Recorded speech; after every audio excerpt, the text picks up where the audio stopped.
Collection of Fairy Tales by the Brothers Grimm.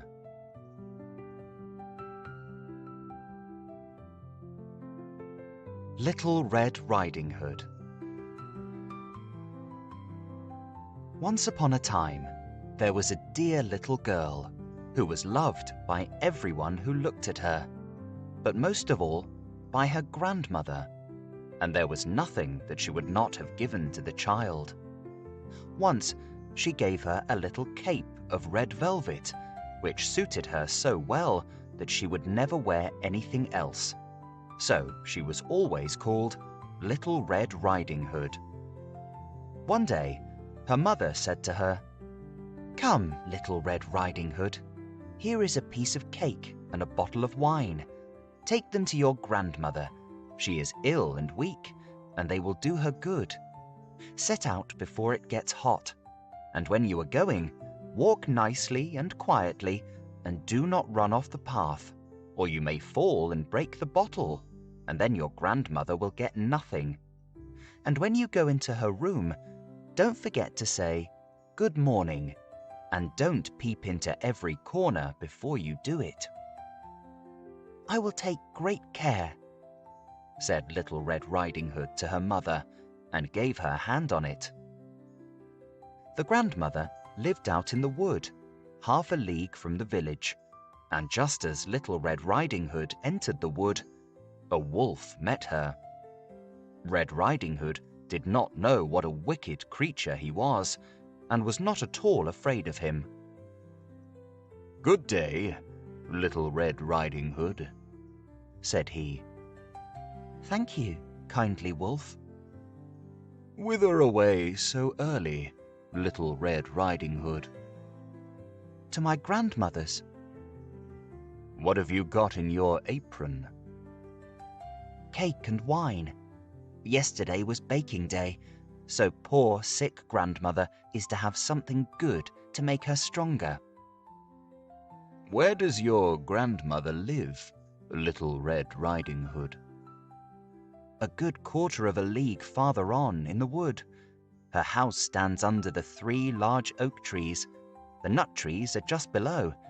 You surely must know it," replied Little Red Riding Hood. The wolf thought to himself, "What a tender young creature! What a nice, plump mouthful! She will be better to eat than the old woman. I must act craftily, so as to catch both." So he walked for a short time by the side of Little Red Riding Hood, and then he said, "See, Little Red Riding Hood, how pretty the flowers are about here. Why do you not look round? I believe, too, that you do not hear how sweetly the little birds are singing. You walk gravely along as if you were going to school, while everything else out here in the wood is merry." Little Red Riding Hood raised her eyes, and when she saw the sunbeams dancing here and there through the trees, and pretty flowers growing everywhere, she thought, "Suppose I take grandmother a fresh nosegay? That would please her too. It is so early in the day that I shall still get there in good time." And so she ran from the path into the wood to look for flowers, and whenever she had picked one, she fancied that she saw a still prettier one farther on, and ran after it, and so got deeper and deeper into the wood. Meanwhile, the wolf ran straight to the grandmother's house and knocked at the door. "Who is there?" "Little Redcap," replied the wolf. "She is bringing cake and wine. Open the door." "Lift the latch," called out the grandmother. "I am too weak and cannot get up." The wolf lifted the latch. The door flew open, and without saying a word, he went straight to the grandmother's bed and devoured her. Then he put on her clothes, dressed himself in her cap, laid himself in bed, and drew the curtains. Little Red Riding Hood, however, had been running about picking flowers, and when she had gathered so many that she could carry no more, she remembered her grandmother and set out on the way to her. She was surprised to find the cottage door standing open, and when she went into the room, she had such a strange feeling that she said to herself, "Oh dear, how uneasy I feel today, and at other times I like being with grandmother so much." She called out, "Good morning," but received no answer. So she went to the bed and drew back the curtains. There lay her grandmother, with her cap pulled far over her face and looking very strange. "Oh, grandmother," she said, "what big ears you have." "The better to hear you with, my child," was the reply. "But grandmother, what big eyes you have," she said. "The better to see you with, my dear." "But grandmother, what large hands you have." "The better to hug you with." "Oh, but grandmother, what a terrible big mouth you have." "The better to eat you with." And scarcely had the wolf said this, than with one bound he was out of bed and swallowed up Red Riding Hood. When the wolf had appeased his appetite, he lay down again in the bed, fell asleep, and began to snore very loud. The huntsman was just passing the house and thought to himself, "How the old woman is snoring! I must just see if she wants anything." So he went into the room, and when he came to the bed, he saw that the wolf was lying in it. "Do I find thee here, thou old sinner?" said he. "I have long sought thee." Then, just as he was going to fire at him, it occurred to him that the wolf might have devoured the grandmother, and that she might still be saved. So he did not fire, but took a pair of scissors and began to cut open the stomach of the sleeping wolf.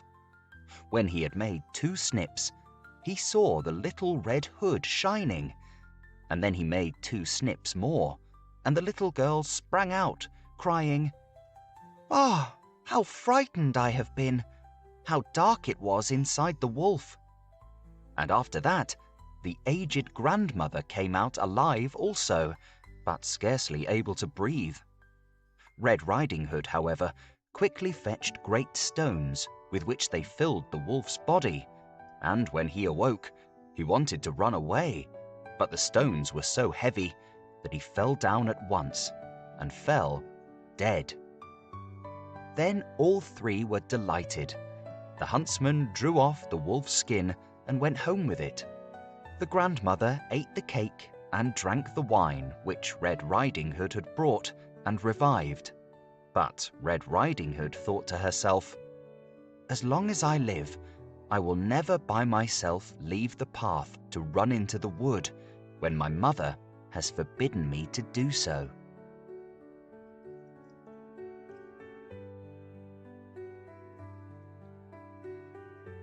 Hansel and Gretel.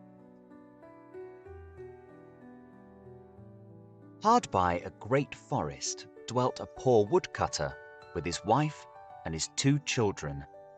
The boy was called Hansel, and the girl Gretel. He had little to bite and to break, and once, when great scarcity fell on the land, he could no longer procure daily bread.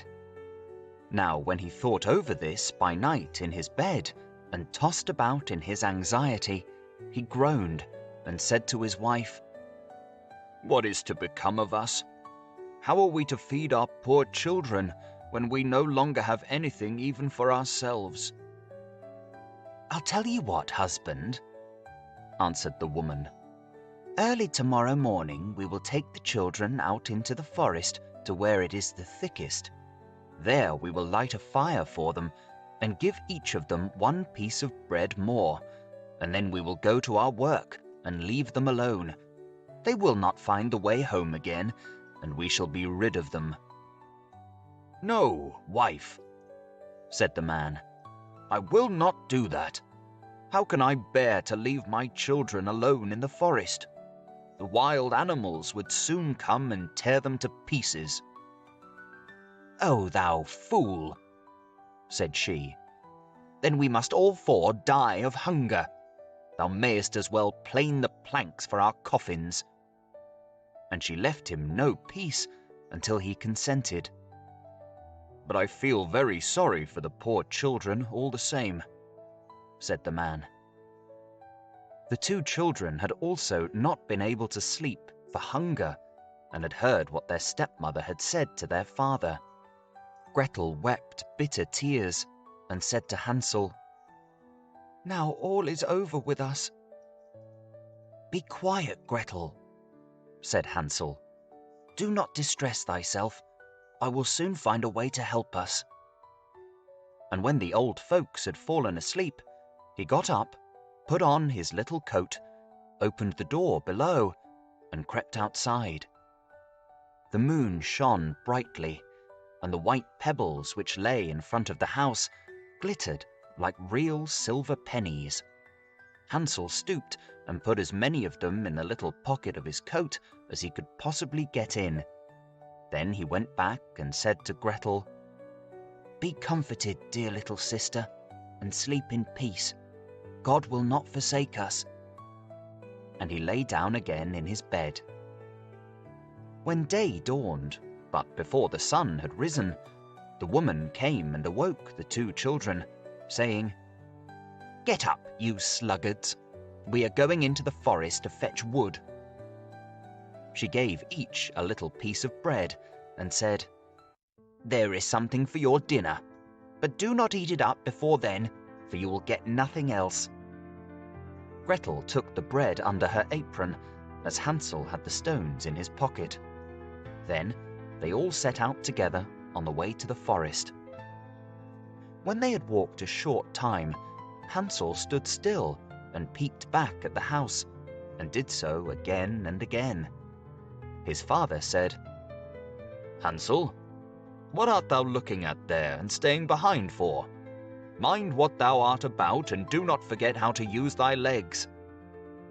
"Oh, father," said Hansel, "I'm looking at my little white cat, which is sitting up on the roof and wants to say goodbye to me." The wife said, "Fool, that is not thy little cat. That is the morning sun which is shining on the chimneys." Hansel, however, had not been looking back at the cat, but had been constantly throwing one of the white pebble stones out of his pocket on the road. When they had reached the middle of the forest, the father said, "Now, children, pile up some wood, and I will light a fire, that you may not be cold." Hansel and Gretel gathered brushwood together as high as a little hill. The brushwood was lighted, and when the flames were burning very high, the woman said, "Now, children, lay yourselves down by the fire and rest.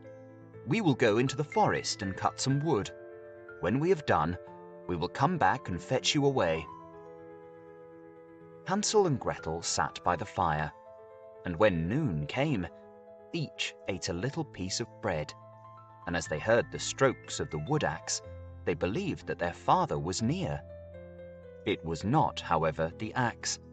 It was a branch which he had fastened to a withered tree, which the wind was blowing backwards and forwards. And as they had been sitting such a long time, their eyes shut with fatigue, and they fell fast asleep. When at last they awoke, it was already dark night. Gretel began to cry and said, "How are we to get out of the forest now?" But Hansel comforted her and said, "Just wait a little until the moon has risen, and then we will soon find the way." And when the full moon had risen, Hansel took his little sister by the hand and followed the pebbles which shone like newly coined silver pieces, and showed them the way. They walked the whole night long, and by break of day came once more to their father's house. They knocked at the door, and when the woman opened it and saw that it was Hansel and Gretel, she said, "You naughty children! Why have you slept so long in the forest? We thought you were never coming back at all." The father, however, rejoiced, for it had cut him to the heart to leave them behind alone. Not long afterwards, there was once more great scarcity in all parts, and the children heard their mother saying at night to their father, "Everything is eaten again. We have 1/2 loaf left, and after that there is an end. The children must go. We will take them farther into the wood, so that they will not find their way out again. There is no other means of saving ourselves."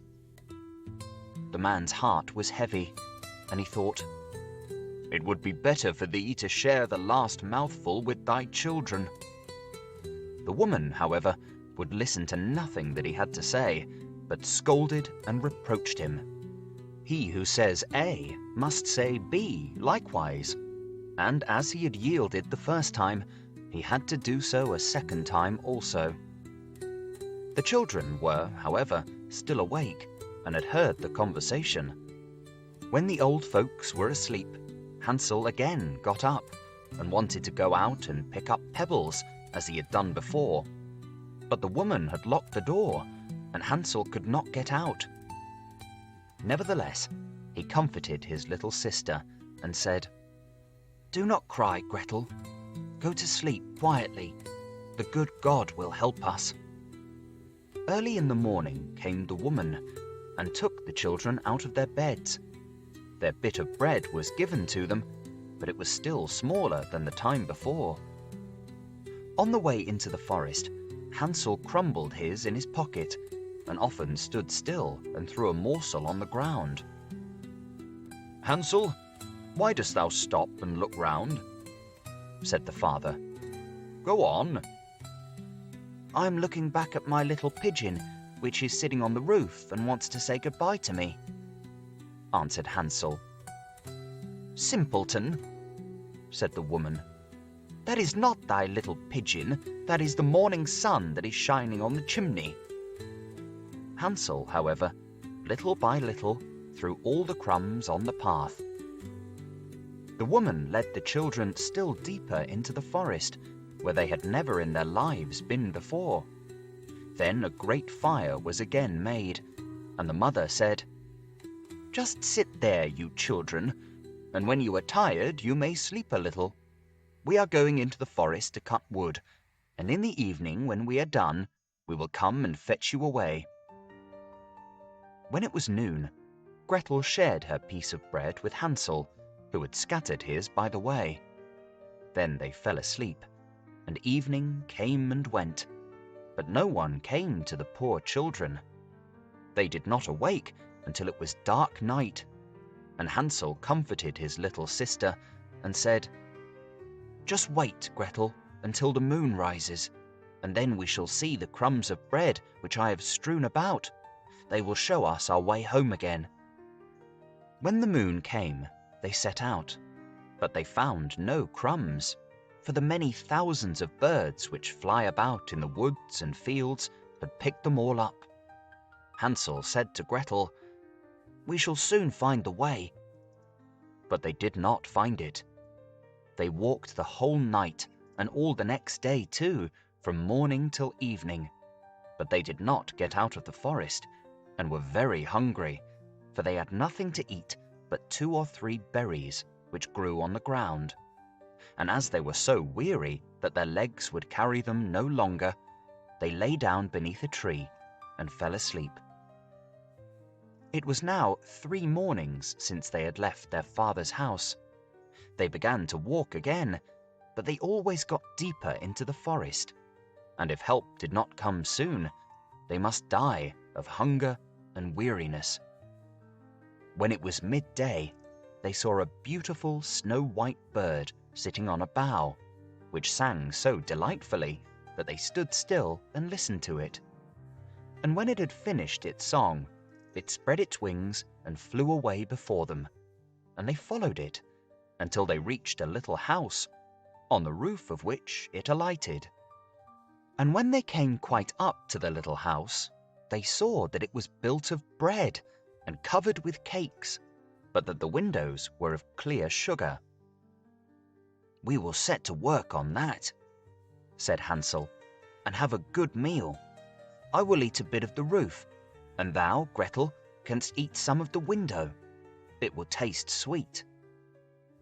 Hansel reached up above and broke off a little of the roof to try how it tasted, and Gretel leant against the window and nibbled at the panes. Then a soft voice cried from the room, "Nibble, nibble, gnaw. Who is nibbling at my little house?" The children answered, "The wind, the wind, the heaven-born wind," and went on eating without disturbing themselves. Hansel, who thought the roof tasted very nice, tore down a great piece of it, and Gretel pushed out the whole of one round window pane, sat down, and enjoyed herself with it. Suddenly, the door opened, and a very, very old woman, who supported herself on crutches, came creeping out. Hansel and Gretel were so terribly frightened that they let fall what they had in their hands. The old woman, however, nodded her head and said, "Oh, you dear children, who has brought you here? Do come in and stay with me. No harm shall happen to you." She took them both by the hand and led them into her little house. Then good food was set before them, milk and pancakes, with sugar, apples and nuts. Afterwards, 2 pretty little beds were covered with clean white linen, and Hansel and Gretel lay down in them and thought they were in heaven. The old woman had only pretended to be so kind. She was, in reality, a wicked witch who lay in wait for children, and had only built the little house of bread in order to entice them there. When a child fell into her power, she killed it, cooked, and ate it, and that was a feast day for her. Witches have red eyes and cannot see far, but they have a keen scent like the beasts, and are aware when human beings draw near. When Hansel and Gretel came into her neighborhood, she laughed maliciously and said mockingly, "I have them. They shall not escape me again." Early in the morning, before the children were awake, she was already up, and when she saw both of them sleeping and looking so pretty with their plump red cheeks, she muttered to herself, "That will be a dainty mouthful." Then she seized Hansel with her shriveled hand, carried him into a little stable, and shut him in with a grated door. He might scream as he liked, that was of no use. Then she went to Gretel, shook her till she awoke, and cried, "Get up, lazy thing! Fetch some water, and cook something good for thy brother. He is in the stable outside, and is to be made fat. When he is fat, I will eat him." Gretel began to weep bitterly, but it was all in vain. She was forced to do what the wicked witch ordered her. And now the best food was cooked for poor Hansel, but Gretel got nothing but crab shells. Every morning the woman crept to the little stable and cried, "Hansel, stretch out thy finger, that I may feel if thou wilt soon be fat." Hansel, however, stretched out a little bone to her, and the old woman, who had dim eyes, could not see it, and thought it was Hansel's finger, and was astonished that there was no way of fattening him. When 4 weeks had gone by, and Hansel still continued thin, she was seized with impatience, and would not wait any longer. "Holla, Gretel!" she cried to the girl. "Be active and bring some water. Let Hansel be fat or lean. Tomorrow I will kill him and cook him." Oh, how the poor little sister did lament when she had to fetch the water, and how her tears did flow down over her cheeks. "Dear God, do help us," she cried. "If the wild beasts in the forest had but devoured us, we should at any rate have died together." "Just keep thy noise to thyself," said the old woman. "All that won't help thee at all." Early in the morning, Gretel had to go out and hang up the cauldron with the water and light the fire. "We will bake first," said the old woman. "I've already heated the oven and kneaded the dough." She pushed poor Gretel out to the oven, from which flames of fire were already darting. "Creep in," said the witch, "and see if it is properly heated so that we can shut the bread in." And when once Gretel was inside, she intended to shut the oven and let her bake in it, and then she would eat her too. But Gretel saw what she had in her mind and said, "I do not know how I am to do it. How do you get in?" "Silly goose," said the old woman. "The door is big enough. Just look, I can get in myself." And she crept up and thrust her head into the oven.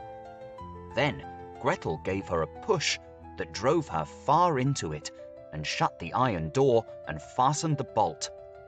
Oh, then she began to howl quite horribly, but Gretel ran away, and the godless witch was miserably burnt to death.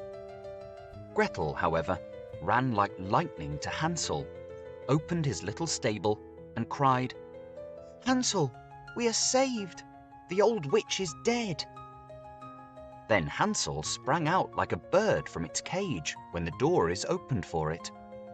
How they did rejoice and embrace each other, and dance about and kiss each other. And as they had no longer any need to fear her, they went into the witch's house, and in every corner there stood chests full of pearls and jewels. "These are far better than pebbles," said Hansel, and thrust into his pockets whatever could be got in. And Gretel said, "I too will take something home with me," and filled her pinafore full. "But now we will go away," said Hansel, "that we may get out of the witch's forest." When they had walked for 2 hours, they came to a great piece of water. "We cannot get over," said Hansel. "I see no foot-plank and no bridge." "And no boat crosses either," answered Gretel. "But a white duck is swimming there. If I ask her, she will help us over." Then she cried, little duck, dost thou see? Hansel and Gretel are waiting for thee. There's never a plank or bridge in sight. Take us across on thy back so white."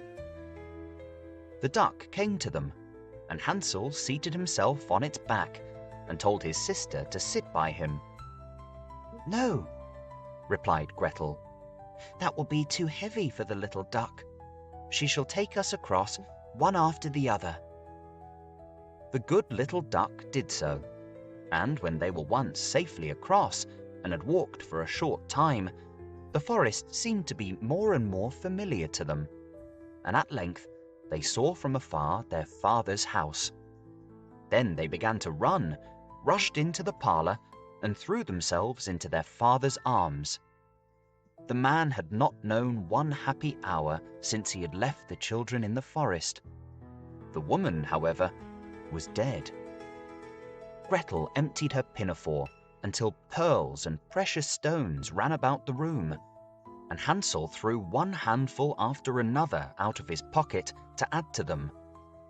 Then all anxiety was at an end, and they lived together in perfect happiness.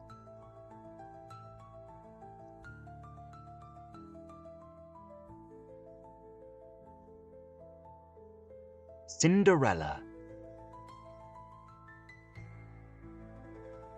The wife of a rich man fell sick, and as she felt that her end was drawing near, she called her only daughter to her bedside and said, "Dear child, be good and pious, and then the good God will always protect thee. and I will look down on thee from heaven and be near thee." Thereupon she closed her eyes and departed. Every day the maiden went out to her mother's grave and wept, and she remained pious and good. When winter came, the snow spread a white sheet over the grave, and when the spring sun had drawn it off again, the man had taken another wife. The woman had brought 2 daughters into the house with her, who were beautiful and fair of face, but vile and black of heart. Now began a bad time for the poor stepchild. "Is the stupid goose to sit in the parlour with us?" said they. "He who wants to eat bread must earn it. Out with the kitchen wench." They took her pretty clothes away from her, put an old grey bedgown on her, and gave her wooden shoes. "Just look at the proud princess, how decked out she is," they cried and laughed, and led her into the kitchen. There she had to do hard work from morning till night, get up before daybreak, carry water, light fires, cook and wash. Besides this, the sisters did her every imaginable injury. They mocked her and emptied her peas and lentils into the ashes, so that she was forced to sit and pick them out again. In the evening, when she had worked till she was weary, she had no bed to go to, but had to sleep by the fireside in the ashes. And as on that account she always looked dusty and dirty, they called her Cinderella. It happened that the father was once going to the fair, and he asked his 2 stepdaughters what he should bring back for them. "Beautiful dresses," said one. "Pearls and jewels," said the second. "And thou, Cinderella," said he, "what wilt thou have?" "Father, break off for me the first branch which knocks against your hat on your way home." So he bought beautiful dresses, pearls and jewels for his 2 stepdaughters, and on his way home, as he was riding through a green thicket, a hazel twig brushed against him and knocked off his hat. Then he broke off the branch and took it with him. When he reached home, he gave his stepdaughters the things which they had wished for, and to Cinderella he gave the branch from the hazel bush. Cinderella thanked him, went to her mother's grave, and planted the branch on it, and wept so much that the tears fell down on it and watered it. And it grew, however, and became a handsome tree. Thrice a day Cinderella went and sat beneath it, and wept and prayed, and a little white bird always came on the tree, and if Cinderella expressed a wish, the bird threw down to her what she had wished for. It happened, however, that the king appointed a festival which was to last 3 days, and to which all the beautiful young girls in the country were invited, in order that his son might choose himself a bride. When the 2 stepsisters heard that they too were to appear among the number, they were delighted, called Cinderella and said, "Comb our hair for us, brush our shoes, and fasten our buckles, for we are going to the festival at the king's palace." Cinderella obeyed, but wept, because she too would have liked to go with them to the dance, and begged her stepmother to allow her to do so. "Thou go, Cinderella," said she. "Thou art dusty and dirty, and wouldst go to the festival. Thou hast no clothes and shoes, and yet wouldst dance." As, however, Cinderella went on asking, the stepmother at last said, "I have emptied a dish of lentils into the ashes for thee. If thou hast picked them out again in 2 hours, thou shalt go with us." The maiden went through the back door into the garden and called, "You tame pigeons, you turtle doves, and all you birds beneath the sky, come and help me to pick the good into the pot, the bad into the crop." Then 2 white pigeons came in by the kitchen window, and afterwards the turtle doves, and at last all the birds beneath the sky came whirring and crowding in, and alighted amongst the ashes. And the pigeons nodded with their heads and began, pick, pick, pick, pick. And the rest began also, pick, pick, pick, pick, and gathered all the good grains into the dish. Hardly had 1 hour passed before they had finished, and all flew out again. Then the girl took the dish to her stepmother, and was glad, and believed that now she would be allowed to go with them to the festival. But the stepmother said, "No, Cinderella, thou hast no clothes, and thou canst not dance. Thou wouldst only be laughed at." And as Cinderella wept at this, the stepmother said, "If thou canst pick 2 dishes of lentils out of the ashes for me in 1 hour, thou shalt go with us." And she thought to herself, "That she most certainly cannot do." When the stepmother had emptied the 2 dishes of lentils amongst the ashes, the maiden went through the back door into the garden and cried, "You tame pigeons, you turtle doves, and all you birds under heaven, come and help me to pick the good into the pot, the bad into the crop." Then 2 white pigeons came in by the kitchen window, and afterwards the turtle doves, and at length all the birds beneath the sky came whirring and crowding in, and alighted amongst the ashes. And the doves nodded with their heads, and began, pick, pick, pick, pick. And the others began also, pick, pick, pick, pick, and gathered all the good seeds into the dishes. And before half an hour was over, they had already finished, and all flew out again.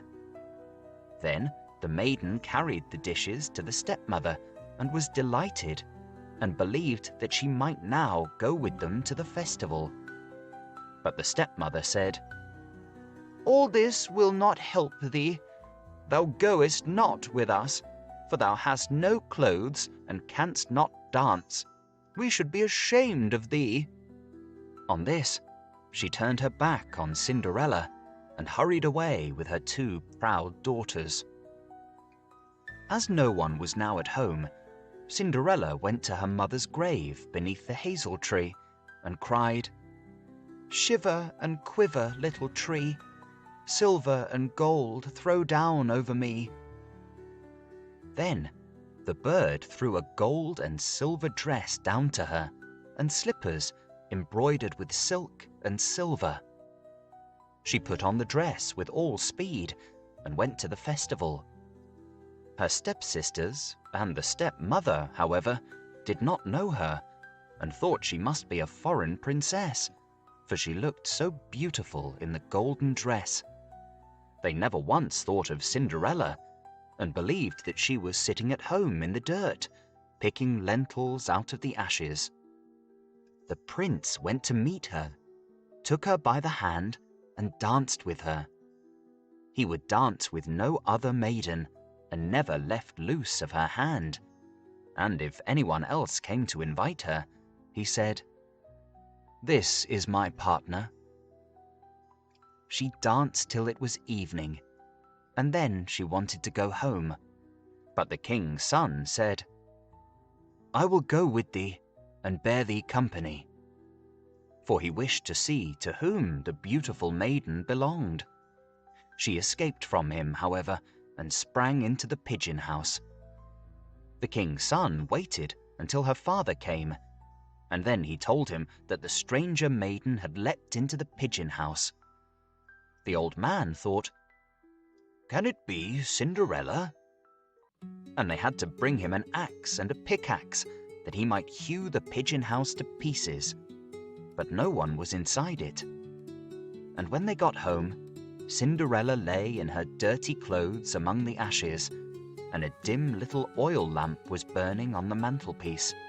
For Cinderella had jumped quickly down from the back of the pigeon house and had run to the little hazel tree, and there she had taken off her beautiful clothes and laid them on the grave, and the bird had taken them away again. And then she had placed herself in the kitchen amongst the ashes in her grey gown. Next day, when the festival began afresh, and her parents and the stepsisters had gone once more, Cinderella went to the hazel tree and said, "Shiver and quiver, my little tree, silver and gold throw down on me." And then the bird threw down a much more beautiful dress than on the preceding day. And when Cinderella appeared at the festival in this dress, everyone was astonished at her beauty. The king's son had waited until she came, and instantly took her by the hand and danced with no one but her.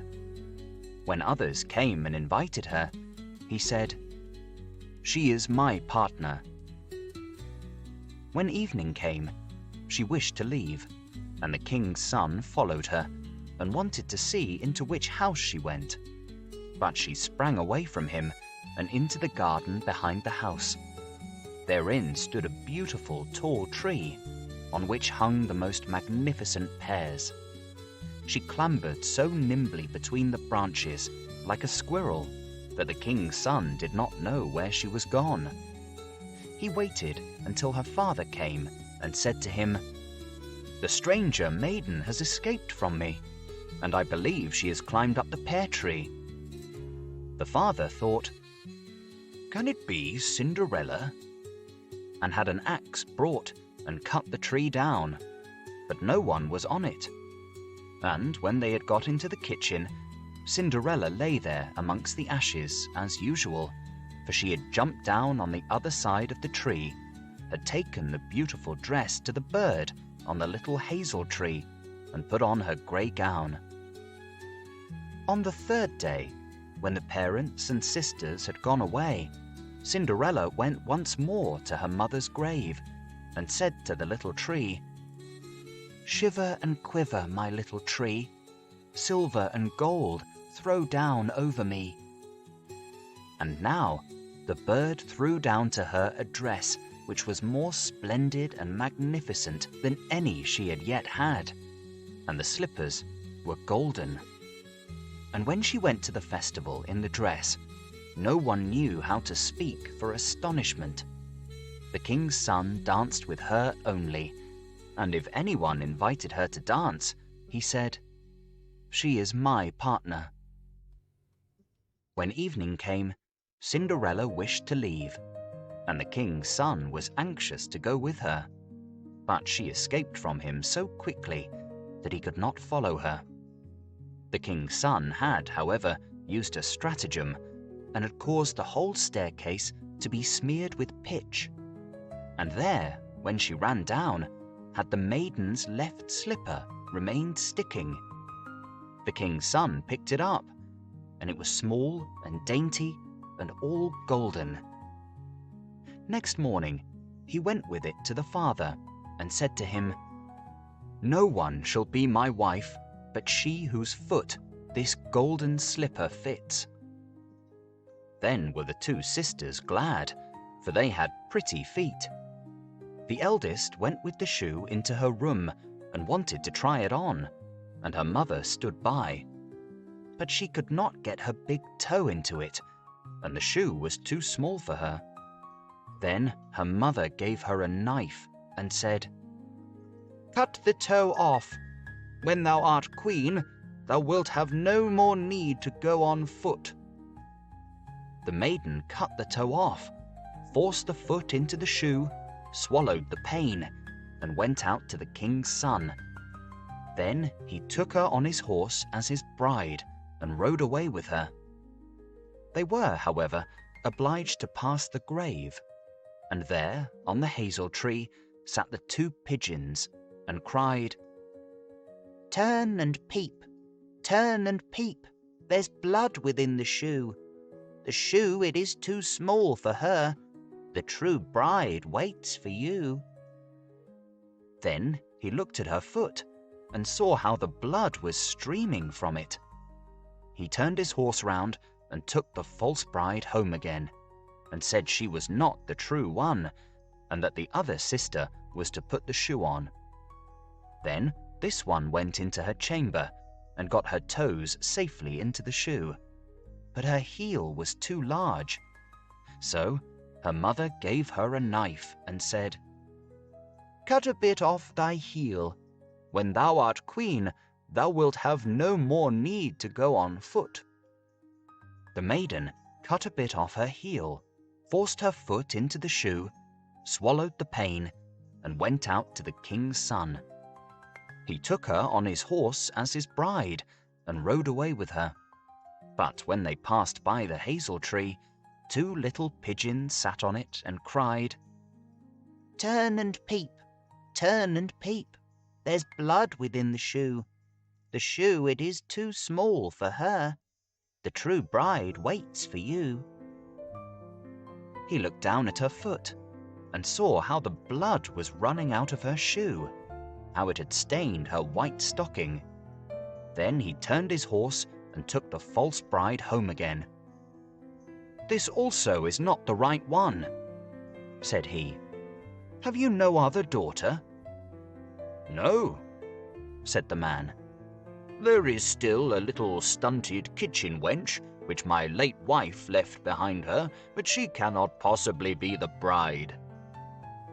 The king's son said he was to send her up to him, but the mother answered, "Oh no, she is much too dirty, she cannot show herself." He absolutely insisted on it, and Cinderella had to be called. She first washed her hands and face clean, and then went and bowed down before the king's son, who gave her the golden shoe. Then she seated herself on a stool, drew her foot out of the heavy wooden shoe, and put it into the slipper, which fitted like a glove.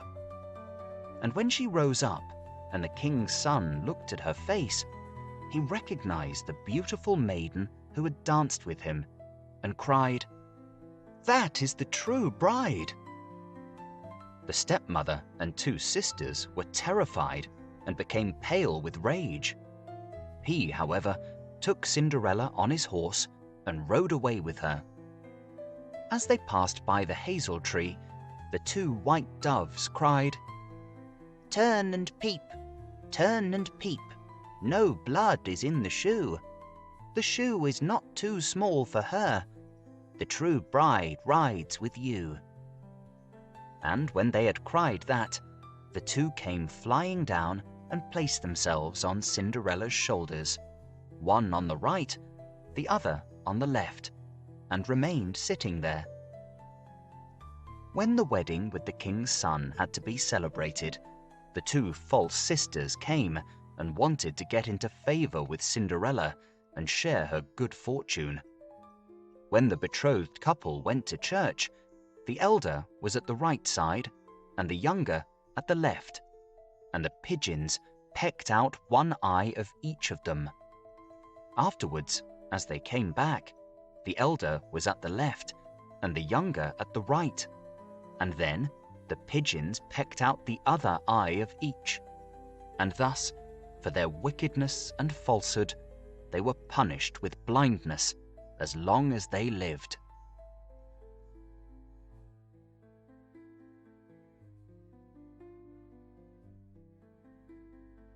Snow White. It was the middle of winter, and the snowflakes were falling like feathers from the sky, and a queen sat at her window, working, and her embroidery frame was of ebony. As she worked, gazing at times out on the snow, she pricked her finger, and there fell from it 3 drops of blood on the snow. and when she saw how bright and red it looked, she said to herself, "Oh, that I had a child as white as snow, as red as blood, and as black as the wood of the embroidery frame." Not very long after, she had a daughter, with skin as white as snow, lips as red as blood, and hair as black as ebony, and she was named Snow White. And when she was born, the queen died. After a year had gone by, the king took another wife, a beautiful woman, but proud and overbearing, and she could not bear to be surpassed in beauty by anyone. She had a magic looking glass, and she used to stand before it and look in it and say, "Looking glass upon the wall, who is fairest of us all?" And the looking glass would answer, "You are the fairest of them all." And she was contented, for she knew that the looking glass spoke the truth. Now Snow White was growing prettier and prettier, and when she was 7 years old, she was as beautiful as day, far more so than the queen herself. So one day, when the queen went to her mirror and said, "Looking glass upon the wall, who is fairest of us all?" it answered, "Queen, you are full fair, 'tis true, but Snow White fairer is than you." This gave the queen a great shock, and she became yellow and green with envy, and from that hour her heart turned against Snow White, and she hated her. And envy and pride, like ill weeds, grew in her heart higher every day, until she had no peace day or night. At last she sent for a huntsman and said, "Take the child out into the woods, so that I may set eyes on her no more. You must put her to death, and bring me her heart for a token." The huntsman consented and led her away. But when he drew his cutlass to pierce Snow White's innocent heart, she began to weep and to say, "Oh, dear huntsman, do not take my life. I will go away into the wild wood and never come home again." And as she was so lovely, the huntsman had pity on her and said, "Away with you then, poor child." For he thought the wild animals would be sure to devour her, and it was as if a stone had been rolled away from his heart when he spared to put her to death. Just at that moment, a young wild boar came running by, so he caught it and killed it, and taking out its heart, he brought it to the queen for a token, and it was salted and cooked, and the wicked woman ate it up, thinking that there was an end of Snow White. Now, when the poor child found herself quite alone in the wild woods, she felt full of terror, even of the very leaves on the trees, and she did not know what to do for fright. Then she began to run over the sharp stones and through the thorn bushes, and the wild beasts after her. But they did her no harm. She ran as long as her feet would carry her, and when the evening drew near, she came to a little house, and she went inside to rest. Everything there was very small, but as pretty and clean as possible. There stood the little table, ready laid, and covered with a white cloth, and 7 little plates, and 7 knives and forks, and drinking cups. By the wall stood 7 little beds, side by side, covered with clean white quilts. Snow White, being very hungry and thirsty, ate from each plate a little porridge and bread, and drank out of each little cup a drop of wine, so as not to finish up one portion alone. After that, she felt so tired that she lay down on one of the beds, but it did not seem to suit her. One was too long, another too short. But at last, the 7th was quite right, and so she lay down upon it, committed herself to heaven, and fell asleep. When it was quite dark, the masters of the house came home. They were 7 dwarfs, whose occupation was to dig underground among the mountains. When they had lighted their 7 candles, and it was quite light in the little house, they saw that someone must have been in, as everything was not in the same order in which they left it. The first said, "Who's been sitting in my little chair?" The second said, "Who's been eating from my little plate?" The third said, "Who's been taking my little loaf?" The fourth said, "Who's been tasting my porridge?" The fifth said, "Who's been using my little fork?" The sixth said, "Who's been cutting with my little knife?" The seventh said, "Who's been drinking from my little cup?" Then the first one, looking round, saw a hollow in his bed, and cried, "Who has been lying on my bed?" And the others came running and cried, "Someone has been on our beds too." But when the 7th looked at his bed, he saw little Snow White lying there asleep. Then he told the others, who came running up, crying out in their astonishment, and holding up their 7 little candles to throw a light upon Snow White. "Oh goodness! Oh gracious!" cried they. "What beautiful child is this?"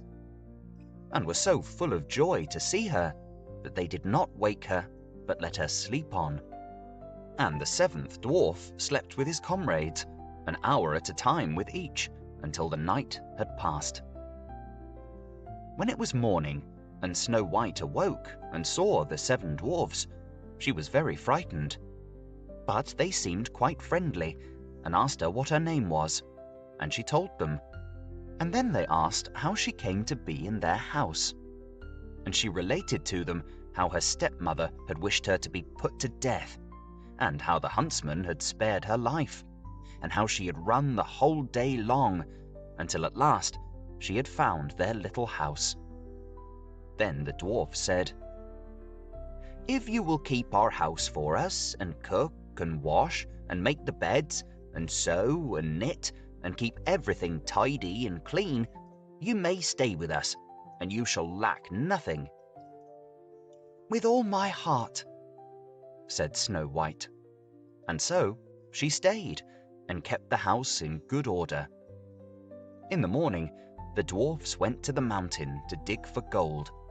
In the evening, they came home, and their supper had to be ready for them. All the day long, the maiden was left alone, and the good little dwarfs warned her, saying, "Beware of your stepmother. She will soon know you are here. Let no one into the house." Now the queen, having eaten Snow White's heart, as she supposed, felt quite sure that now she was the first and fairest. And so she came to her mirror and said, "Looking glass upon the wall, who is fairest of us all?" And the glass answered, "Queen, thou art of beauty rare, but Snow White living in the glen with the 7 little men is 1,000 times more fair." Then she was very angry, for the glass always spoke the truth, and she knew that the huntsman must have deceived her, and that Snow White must still be living. And she thought and thought how she could manage to make an end for her, for as long as she was not the fairest in the land, envy left her no rest. At last, she thought of a plan. She painted her face and dressed herself like an old peddler woman, so that no one would have known her. In this disguise, she went across the 7 mountains, until she came to the house of the 7 little dwarfs, and she knocked at the door and cried, "Fine wares to sell! Fine wares to sell!" Snow White peeped out of the window and cried, "Good day, good woman. What have you to sell?" "Good wares, fine wares," answered she. "Laces of all colours." And she held up a piece that was woven of variegated silk. "I need not be afraid of letting in this good woman," thought Snow White, and she unbarred the door and bought the pretty lace. "What a figure you are, child," said the old woman. "Come and let me lace you properly for once." Snow White, suspecting nothing, stood up before her and let her lace her with the new lace. But the old woman laced so quick and tight that it took Snow White's breath away, and she fell down as dead. "Now you have done with being the fairest," said the old woman as she hastened away. Not long after that, towards evening, the 7 dwarfs came home and were terrified to see their dear Snow White lying on the ground without life or motion. They raised her up, and when they saw how tightly she was laced, they cut the lace in 2. Then she began to draw breath, and little by little she returned to life. When the dwarfs heard what had happened, they said, "The old peddler woman was no other than the wicked queen. You must beware of letting anyone in when we are not here."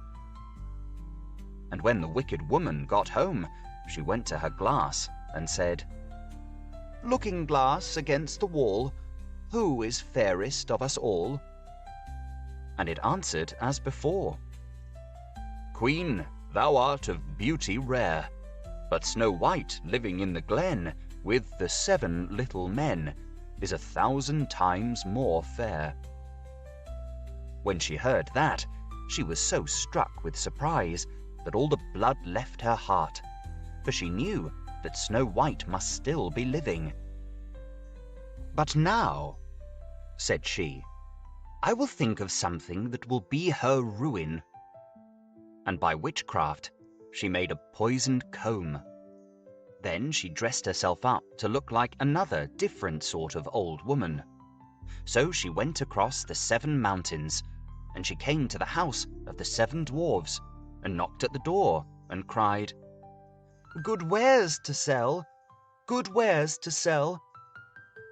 Snow White looked out and said, "Go away, I must not let anybody in."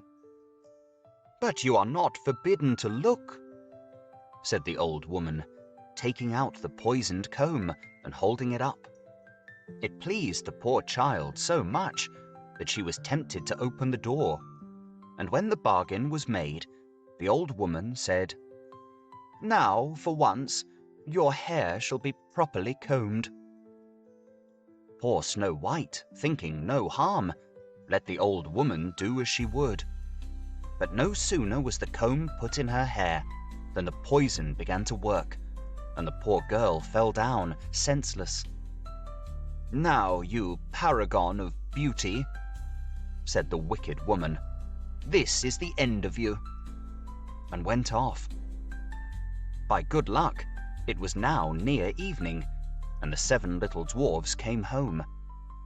When they saw Snow White lying on the ground as dead, they thought directly that it was the stepmother's doing, and looked about, found the poisoned comb, and no sooner had they drawn it out of her hair than Snow White came to herself and related all that had passed. Then they warned her once more to be on her guard, and never again to let anyone in at the door. And the queen went home and stood before the looking-glass and said, "Looking-glass against the wall, who is fairest of us all?" And the looking-glass answered as before, "Queen, thou art of beauty rare, but Snow White living in the glen with the 7 little men is 1,000 times more fair." When she heard the looking-glass speak thus, she trembled and shook with anger. "Snow White shall die," cried she, "though it should cost me my own life." And then she went to a secret, lonely chamber where no one was likely to come, and there she made a poisonous apple. It was beautiful to look upon, being white with red cheeks, so that anyone who should see it must long for it, but whoever ate even a little bit of it must die. When the apple was ready, she painted her face and clothed herself like a peasant woman, and went across the 7 mountains to where the 7 dwarfs lived. And when she knocked at the door, Snow White put her head out of the window and said, "I dare not let anybody in. The 7 dwarfs told me not." "All right," answered the woman. "I can easily get rid of my apples elsewhere. There, I will give you 1. "No," answered Snow White. "I dare not take anything." "Are you afraid of poison?" said the woman. "Look here, I will cut the apple in 2 pieces. You shall have the red side, I will have the white one."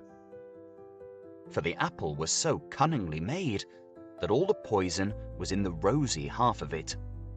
Snow White longed for the beautiful apple, and as she saw the peasant woman eating a piece of it, she could no longer refrain, but stretched out her hand and took the poisoned half. But no sooner had she taken a morsel of it into her mouth than she fell to the earth as dead. And the queen, casting on her a terrible glance, laughed aloud and cried, "As white as snow, as red as blood, as black as ebony. This time the dwarfs will not be able to bring you to life again."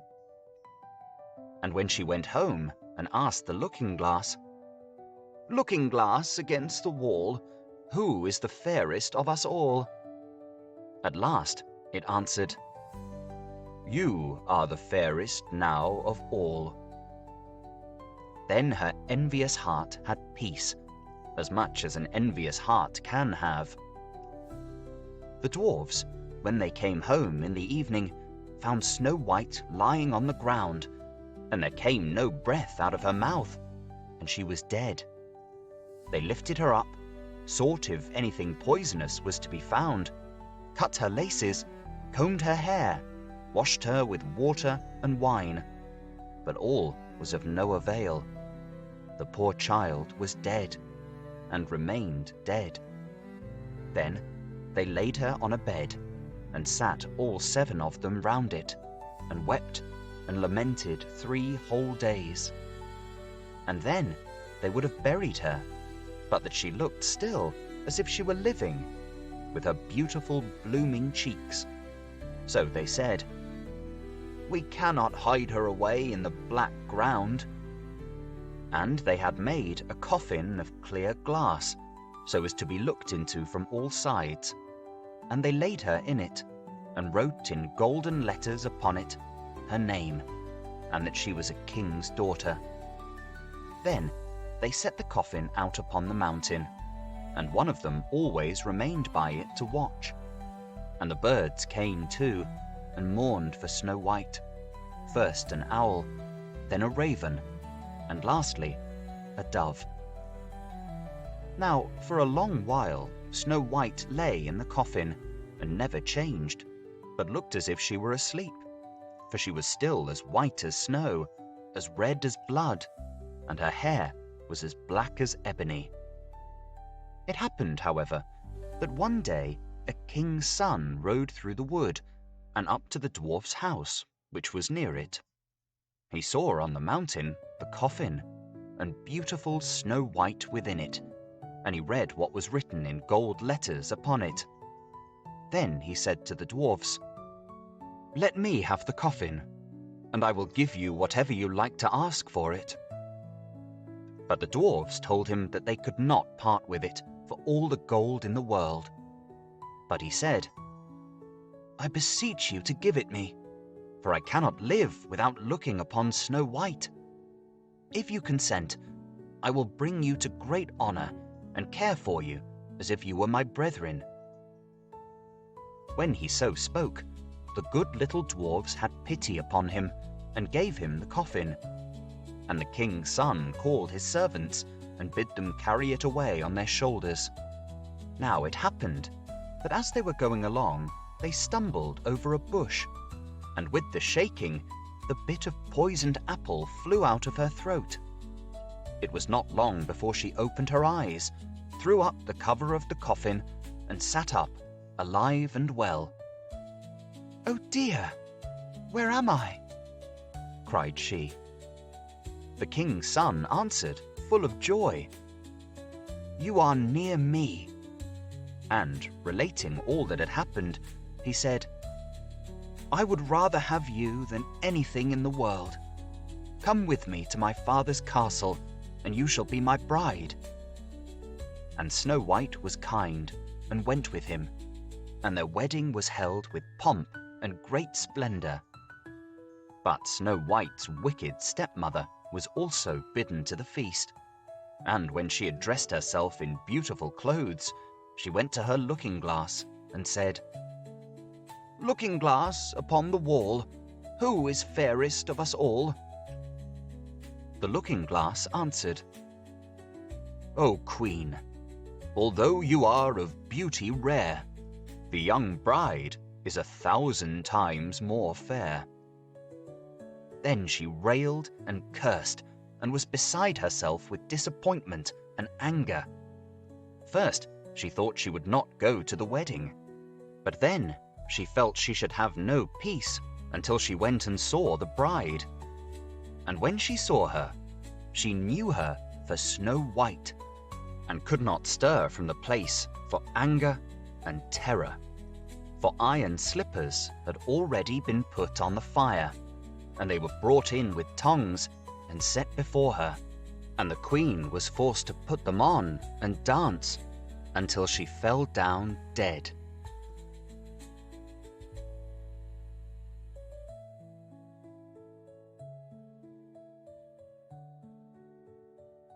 Catskin.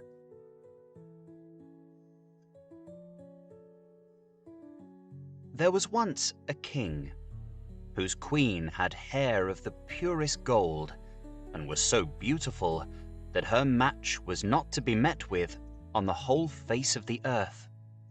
But this beautiful queen fell ill, and when she felt that her end drew near, she called the king to her and said, "Promise me that you will never marry again unless you meet with a wife who is as beautiful as I am, and who has golden hair like mine."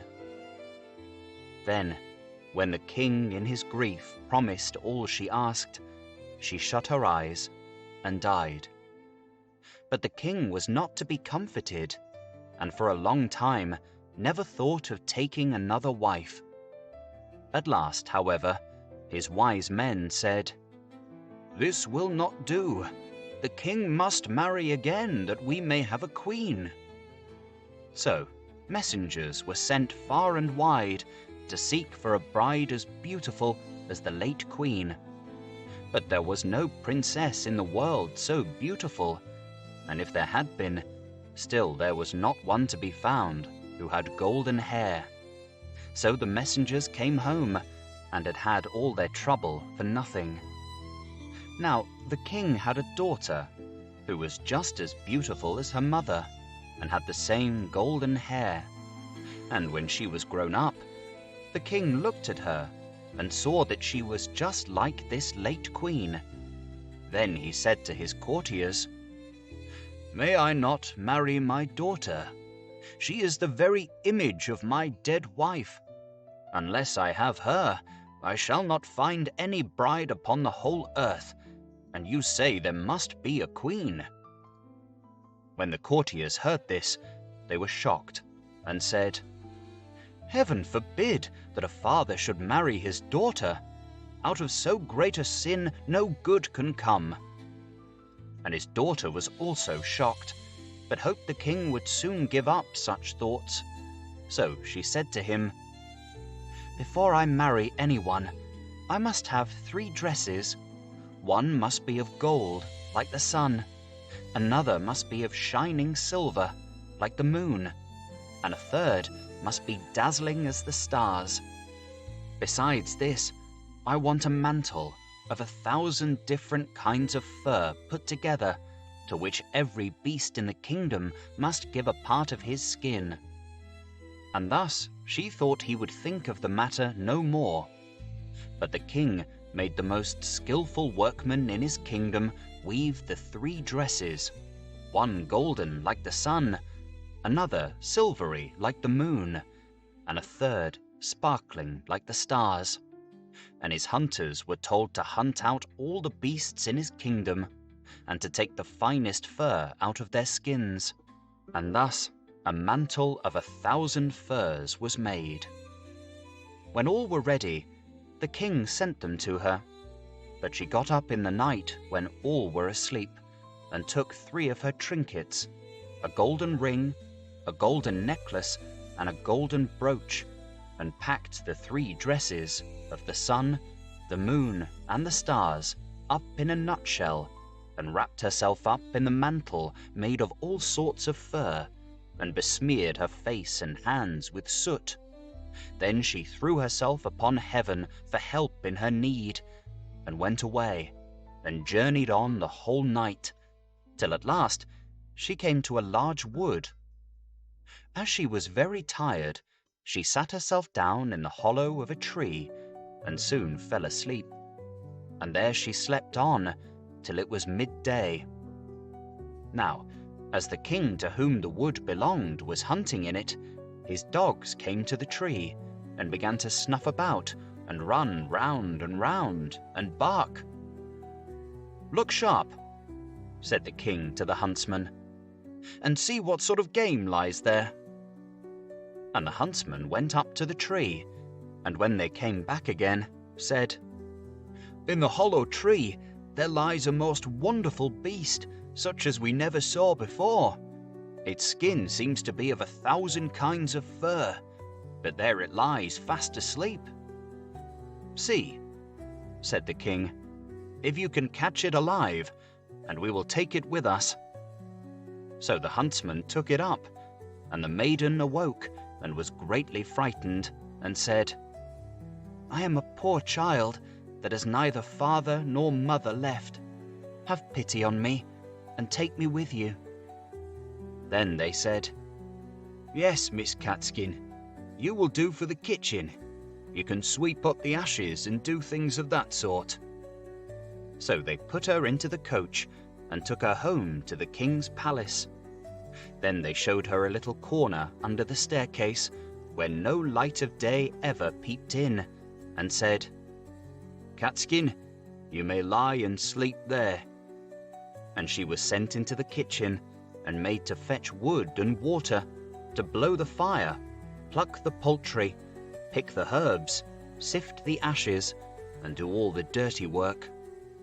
Thus Catskin lived for a long time very sorrowfully. "Ah, pretty princess," thought she, "what will now become of thee?"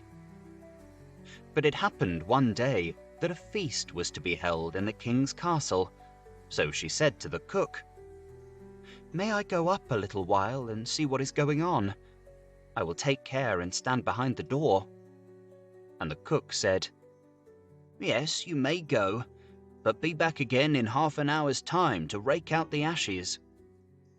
Then she took her little lamp, and went into her cabin, and took off the fur skin, and washed the soot from off her face and hands, so that her beauty shone forth like the sun from behind the clouds. She next opened her nutshell, and brought out of it the dress that shone like the sun, and so went to the feast. Everyone made way for her, for nobody knew her, and they thought she could be no less than a king's daughter. But the king came up to her, and held out his hand, and danced with her, and he thought in his heart, "I never saw anyone half so beautiful." When the dance was at an end, she curtsied, and when the king looked round for her, she was gone. No one knew whither. The guards that stood at the castle gate were called in, but they had seen no one. The truth was that she had run into her little cabin, pulled off her dress, blackened her face and hands, put on the fur-skin cloak, and was Catskin again.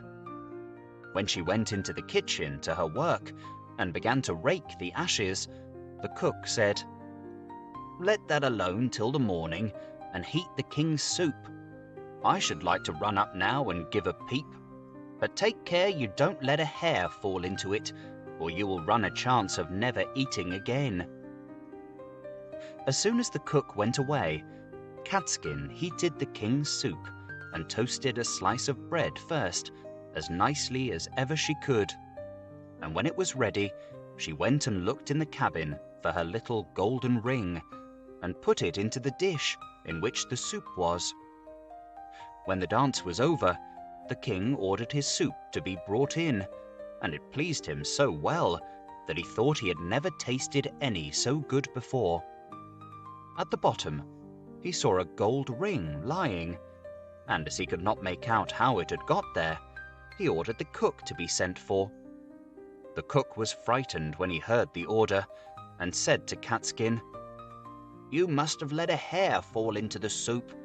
If it be so, you will have a good beating." Then he went before the king, and asked him who had cooked the soup. "I did," answered the cook. But the king said, "That is not true. It was better done than you could do it." Then he answered, "To tell the truth, I did not cook it, but Catskin did." "Then let Catskin come up," said the king. And when she came, he said to her, "Who are you?" "I am a poor child," said she, "that has lost both father and mother." "How came you in my palace?" asked he. "I am good for nothing," said she, "but to be scullion girl, and to have boots and shoes thrown at my head." "But how did you get the ring that was in the soup?" asked the king. Then she would not own that she knew anything about the ring, so the king sent her away again about her business. After a time, there was another feast, and Catskin asked the cook to let her go up and see it as before. "Yes," said he, "but come again in half an hour and cook the king the soup that he likes so much." Then she ran to her little cabin, washed herself quickly, and took her dress out, which was silvery as the moon, and put it on. And when she went in, looking like a king's daughter, the king went up to her and rejoiced at seeing her again. And when the dance began, he danced with her. After the dance was at an end, she managed to slip out, so slyly that the king did not see where she was gone. But she sprang into her little cabin and made herself into Catskin again, and went into the kitchen to cook the soup. Whilst the cook was above stairs, she got the golden necklace and dropped it into the soup. Then it was brought to the king, who ate it, and it pleased him as well as before. So he sent for the cook, who was again forced to tell him that Catskin had cooked it. Catskin was brought again before the king, but she still told him that she was only fit to have boots and shoes thrown at her head.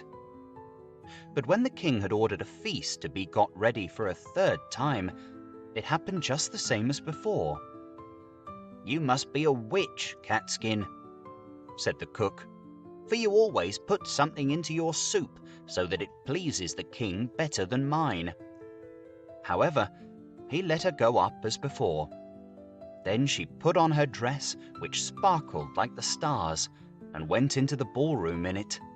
And the king danced with her again, and thought she had never looked so beautiful as she did then.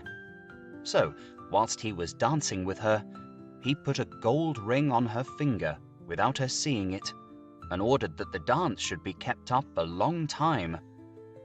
When it was at an end, he would have held her fast by the hand, but she slipped away and sprang so quickly through the crowd that he lost sight of her, and she ran as fast as she could into her little cabin under the stairs.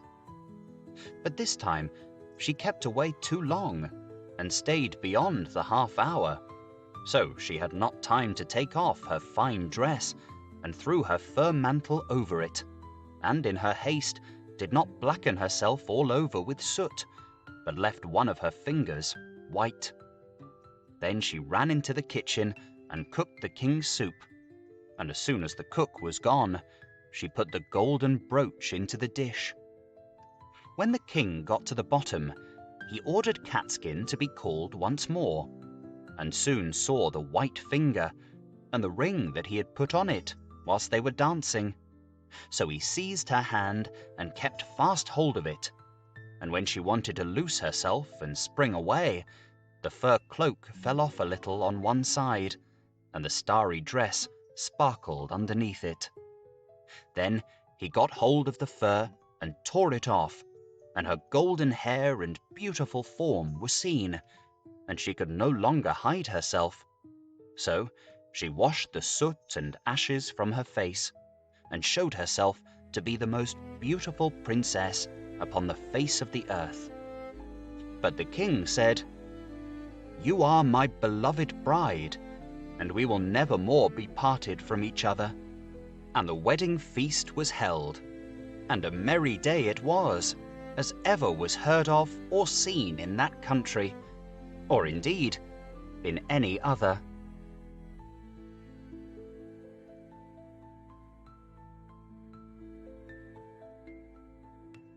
Rapunzel. There were once a man and a woman who had long in vain wished for a child. At length, the woman hoped that God was about to grant her desire. These people had a little window at the back of their house, from which a splendid garden could be seen, which was full of the most beautiful flowers and herbs. It was, however, surrounded by a high wall, and no one dared to go into it, because it belonged to an enchantress who had great power and was dreaded by all the world. One day, the woman was standing by this window and looking down into the garden when she saw a bed which was planted with the most beautiful Rapunzel plant, and it looked so fresh and green that she longed for it and had the greatest desire to eat some. This desire increased every day, and as she knew that she could not get any of it, she quite pined away and looked pale and miserable. Then her husband was alarmed and asked, "What aileth thee, dear wife?" "Ah," she replied, "if I can't get some of the Rapunzel which is in the garden behind our house to eat, I shall die." The man who loved her thought, "Sooner than let thy wife die, bring her some of the Rapunzel thyself, let it cost thee what it will." In the twilight of the evening, he clambered down over the wall into the garden of the enchantress, hastily clutched a handful of Rapunzel, and took it to his wife. She at once made herself a salad of it, and ate it with much relish. She, however, liked it so much, so very much, that the next day she longed for it 3 times as much as before. If he was to have any rest, her husband must once more descend into the garden. In the gloom of evening, therefore, he let himself down again. But when he had clambered down the wall, he was terribly afraid, for he saw the enchantress standing before him. "How canst thou dare," said she, with an angry look, "to descend into my garden and steal my Rapunzel like a thief? Thou shalt suffer for it." "Ah," answered he, "let mercy take the place of justice. I only made up my mind to do it out of necessity. My wife saw your Rapunzel from the window and felt such a longing for it that she would have died if she had not got some to eat." Then the enchantress allowed her anger to be softened, and said to him, "If the case be as thou sayest, I will allow thee to take away with thee as much Rapunzel as thou wilt. Only I make one condition. Thou must give me the child which thy wife will bring into the world. It shall be well treated, and I will care for it like a mother." The man, in his terror, consented to everything, and when the woman was brought to bed, the enchantress appeared at once, gave the child the name of Rapunzel, and took it away with her. Rapunzel grew into the most beautiful child beneath the sun. When she was 12 years old, the enchantress shut her into a tower which lay in a forest and had neither stairs nor door, but quite at the top was a little window. When the enchantress wanted to go in, she placed herself beneath it and cried, "Rapunzel, Rapunzel, let down thy hair to me." Rapunzel had magnificent long hair, fine as spun gold, and when she heard the voice of the enchantress, she unfastened her braided tresses, wound them round one of the hooks of the window above, and then the hair fell 20 ells down, and the enchantress climbed up by it. After a year or two, it came to pass that the king's son rode through the forest and went by the tower. Then he heard a song, which was so charming that he stood still and listened. This was Rapunzel, who in her solitude passed her time in letting her sweet voice resound. The king's son wanted to climb up to her and looked for the door of the tower, but none was to be found. He rode home, but the singing had so deeply touched his heart that every day he went out into the forest and listened to it. Once, when he was thus standing behind a tree, he saw that an enchantress came there, and he heard how she cried, "Rapunzel, Rapunzel, let down thy hair." Then Rapunzel let down the braids of her hair, and the enchantress climbed up to her. "If that is the ladder by which one mounts, I will for once try my fortune," said he. And the next day, when it began to grow dark, he went to the tower and cried, "Rapunzel, Rapunzel, let down thy hair." Immediately, the hair fell down, and the king's son climbed up. At first, Rapunzel was terribly frightened when a man such as her eyes had never yet beheld came to her. But the king's son began to talk to her quite like a friend, and told her that his heart had been so stirred that it had let him have no rest, and he had been forced to see her. Then Rapunzel lost her fear, and when he asked her if she would take him for her husband, and she saw that he was young and handsome, she thought, "He will love me more than old Dame Gretel does." And she said yes, and laid her hand in his. She said, "I will willingly go away with thee, but I do not know how to get down. Bring with thee a skein of silk every time that thou comest, and I will weave a ladder with it, and when that is ready, I will descend, and thou wilt take me on thy horse." They agreed that until that time he should come to her every evening, for the old woman came by day. The enchantress remarked nothing of this, until once Rapunzel said to her, "Tell me, Dame Gretel, how it happens that you are so much heavier for me to draw up than the young king's son. He is with me in a moment." "Ah, thou wicked child!" cried the enchantress. "What do I hear thee say? I thought I had separated thee from all the world, and yet thou hast deceived me." In her anger, she clutched Rapunzel's beautiful tresses, wrapped them twice round her left hand, seized a pair of scissors with the right, and snip, snap, they were cut off, and the lovely braids lay on the ground, and she was so pitiless that she took poor Rapunzel into a desert where she had to live in great grief and misery.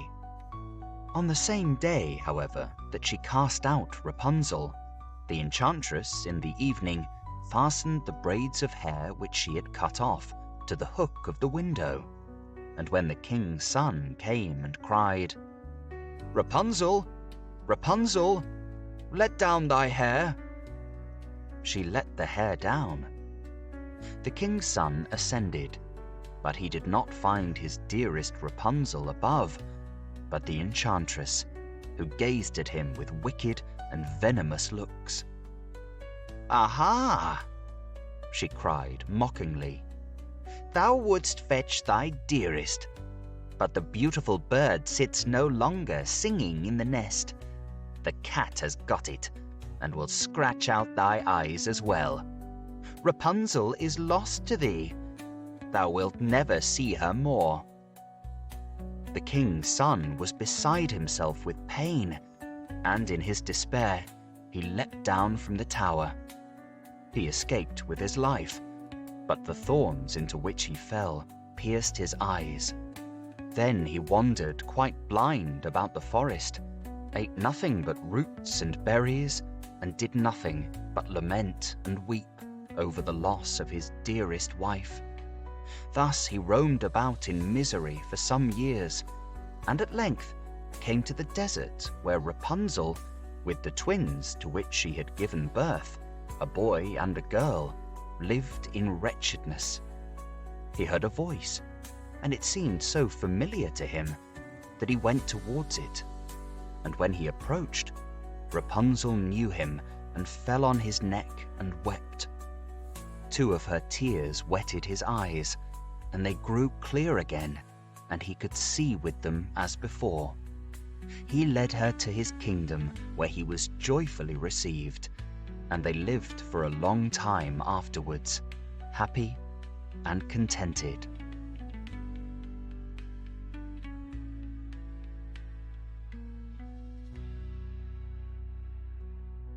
The Pied Piper of Hamelin.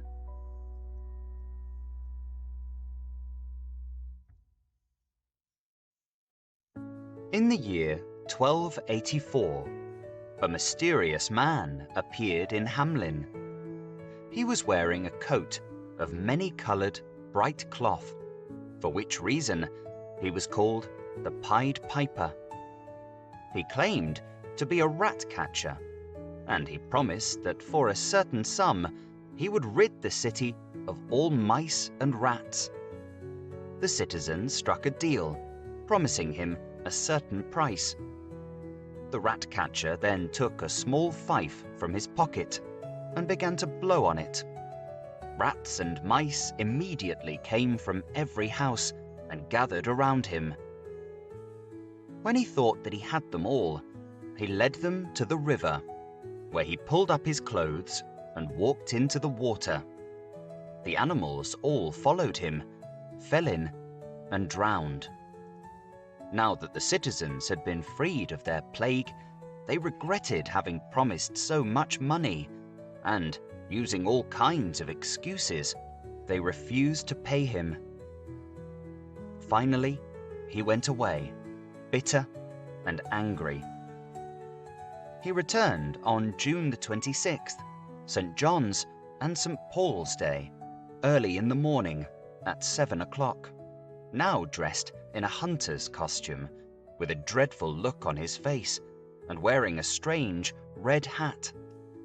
He sounded his fife in the streets, but this time it wasn't rats and mice that came to him, but rather children, a great number of boys and girls from their 4th year on.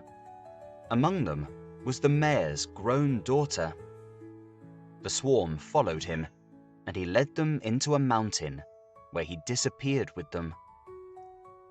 All this was seen by a babysitter, who, carrying a child in her arms, had followed them from a distance, but had then turned around and carried the news back to the town. The anxious parents ran in droves to the town gates, seeking their children. The mothers cried out and sobbed pitifully. Within the hour, messengers were sent everywhere by water and by land, inquiring if the children, any of them, had been seen. But it was all for naught. In total, 130 were lost. 2, as some say, had lagged behind and came back. One of them was blind, and the other mute. The blind one was not able to point out the place, but was able to tell how they had followed the piper. The mute one was able to point out the place, although he had heard nothing. One little boy in shirt sleeves had gone along with the others, but had turned back to fetch his jacket, and thus escaped the tragedy. For when he returned, the others had already disappeared into a cave within a hill. This cave is still there to this day. Until the middle of the 18th century, and probably still today, the street through which the children were led out to the town gate was called the drumless, soundless, quiet street, because no dancing or music was allowed there. Indeed, when a bridal procession on its way to church crossed this street, the musicians would have to stop playing. The mountain near Hamelin, where the children disappeared, is called Poppenberg. 2 stone monuments in the form of crosses have been erected there, one on the left side and one on the right. Some say that the children were led into a cave and that they came out again in Transylvania. The citizens of Hamelin recorded this event in their town register, and they came to date all their proclamations according to the years and days since the loss of their children. According to Seyfried, the 22nd, rather than the 26th of June, was entered into the town register.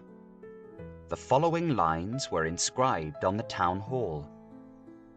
In the year 1284, after the birth of Christ, from Hamelin were led away 130 children born at this place, led away by a piper into a mountain.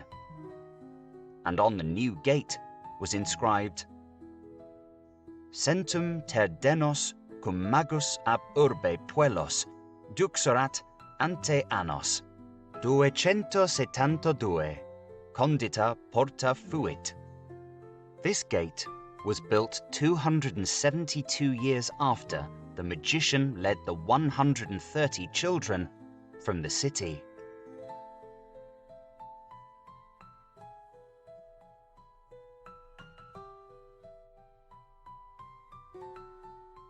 The Golden Goose.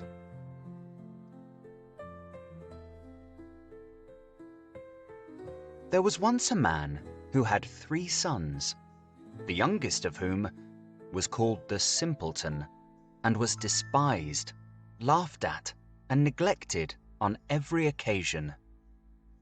It happened one day that the eldest son wished to go into the forest to cut wood, and before he went, his mother gave him a delicious pancake and a flask of wine, that he might not suffer from hunger or thirst. When he came into the forest, a little old grey man met him, who wished him good day, and said, "Give me a bit of cake out of your pocket, and let me have a drink of your wine. I'm so hungry and thirsty." But the prudent youth answered, "Give you my cake and my wine? I haven't got any. Be off with you." And leaving the little man standing there, he went off. Then he began to fell a tree, but he had not been at it long before he made a wrong stroke, and the hatchet hit him in the arm, so that he was obliged to go home and get it bound up. That was what came of the little grey man. Afterwards, the second son went into the wood, and the mother gave to him, as to the eldest, a pancake and a flask of wine. The little old grey man met him also, and begged for a little bit of cake and a drink of wine. But the second son spoke out plainly, saying, "What I give you I lose myself, so be off with you." And leaving the little man standing there, he went off. The punishment followed. As he was chopping away at the tree, he hit himself in the leg so severely that he had to be carried home. Then said the simpleton, "Father, let me go for once into the forest to cut wood." And the father answered, "Your brothers have hurt themselves by so doing. Give it up. You understand nothing about it." But the simpleton went on begging so long that the father said at last, "Well, be off with you. You will only learn by experience."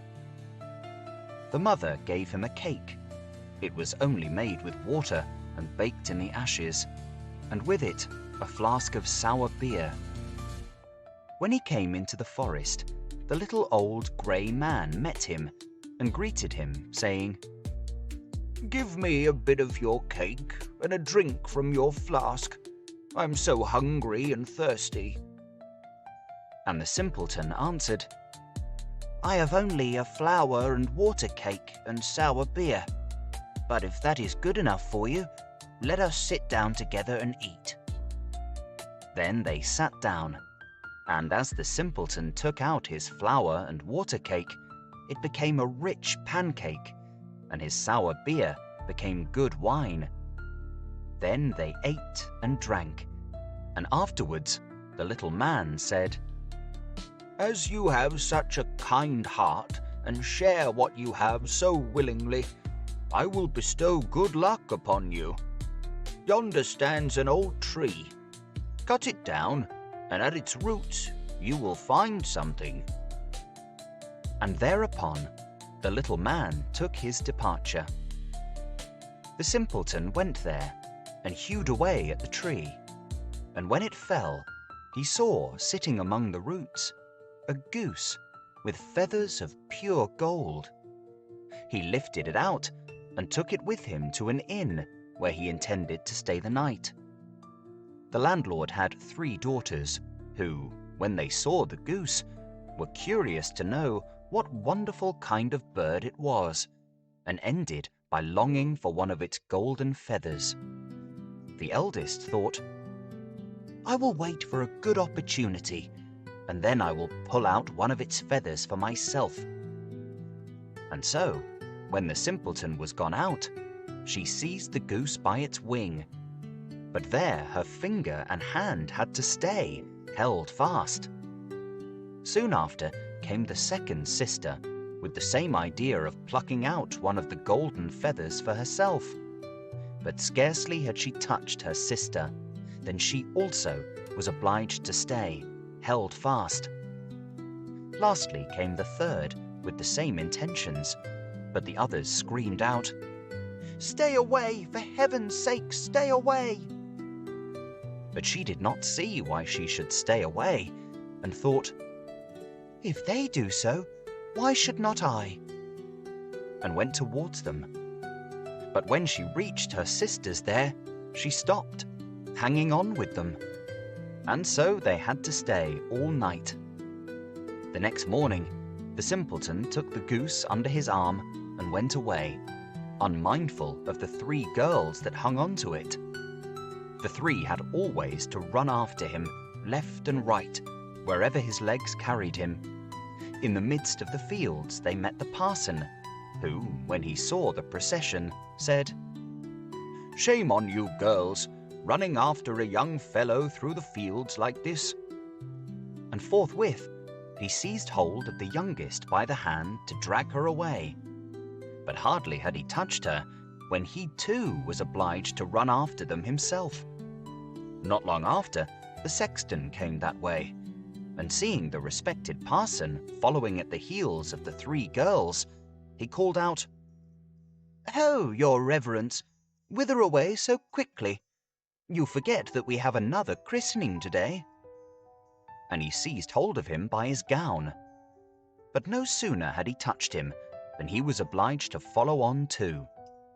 As the 5 tramped on, one after another, 2 peasants with their hoes came up from the fields, and the parson cried out to them and begged them to come and set him and the sexton free. But no sooner had they touched the sexton than they had to follow on too, and now there were 7 following the simpleton and the goose. By and by, they came to a town where a king reigned, who had an only daughter, who was so serious that no one could make her laugh. Therefore, the king had given out that whoever should make her laugh should have her in marriage. The simpleton, when he heard this, went with his goose and his hangers-on into the presence of the king's daughter. And as soon as she saw the 7 people following, always one after the other, she burst out laughing and seemed as if she could never stop. And so, the simpleton earned a right to her as his bride. But the king did not like him for a son-in-law and made all kinds of objections, and said he must first bring a man who could drink up a whole cellar of wine. The simpleton thought that the little grey man would be able to help him, and went out into the forest. And there, on the very spot where he felled the tree, he saw a man sitting with a very sad countenance. The simpleton asked him what was the matter, and he answered, "I have a great thirst, which I cannot quench. Cold water does not agree with me. I have indeed drunk up a whole cask of wine, but what good is a drop like that?" Then said the simpleton, "I can help you. Only come with me, and you shall have enough." He took him straight to the king's cellar, and the man sat himself down before the big vats and drank and drank, and before a day was over, he had drunk up the whole cellar full. The simpleton again asked for his bride, but the king was annoyed that a wretched fellow called the simpleton by everybody should carry off his daughter, and so he made new conditions. He was to produce a man who could eat up a mountain of bread. The simpleton did not hesitate long, but ran quickly off to the forest, and there, in the same place, sat a man who had fastened a strap round his body, making a very piteous face, and saying, "I have eaten a whole bakehouse full of rolls, but what is the use of that when one is so hungry as I am? My stomach feels quite empty, and I am obliged to strap myself together that I may not die of hunger." The simpleton was quite glad of this, and said, "Get up quickly and come along with me, and you shall have enough to eat." He led him straight to the king's courtyard, where all the meal in the kingdom had been collected and baked into a mountain of bread. The man out of the forest settled himself down before it and hastened to eat, and in one day the whole mountain had disappeared. Then the simpleton asked for his bride the 3rd time.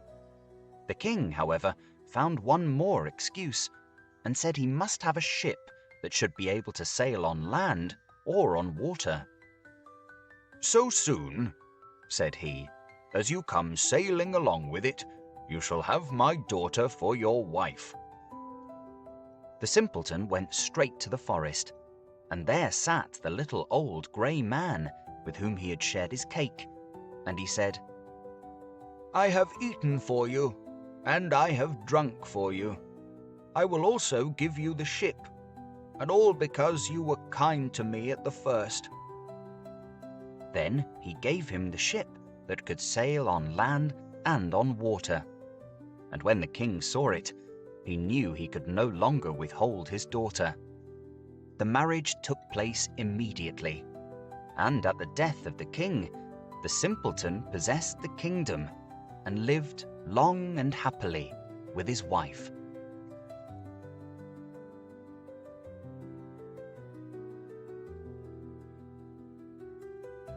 The Sleeping Beauty.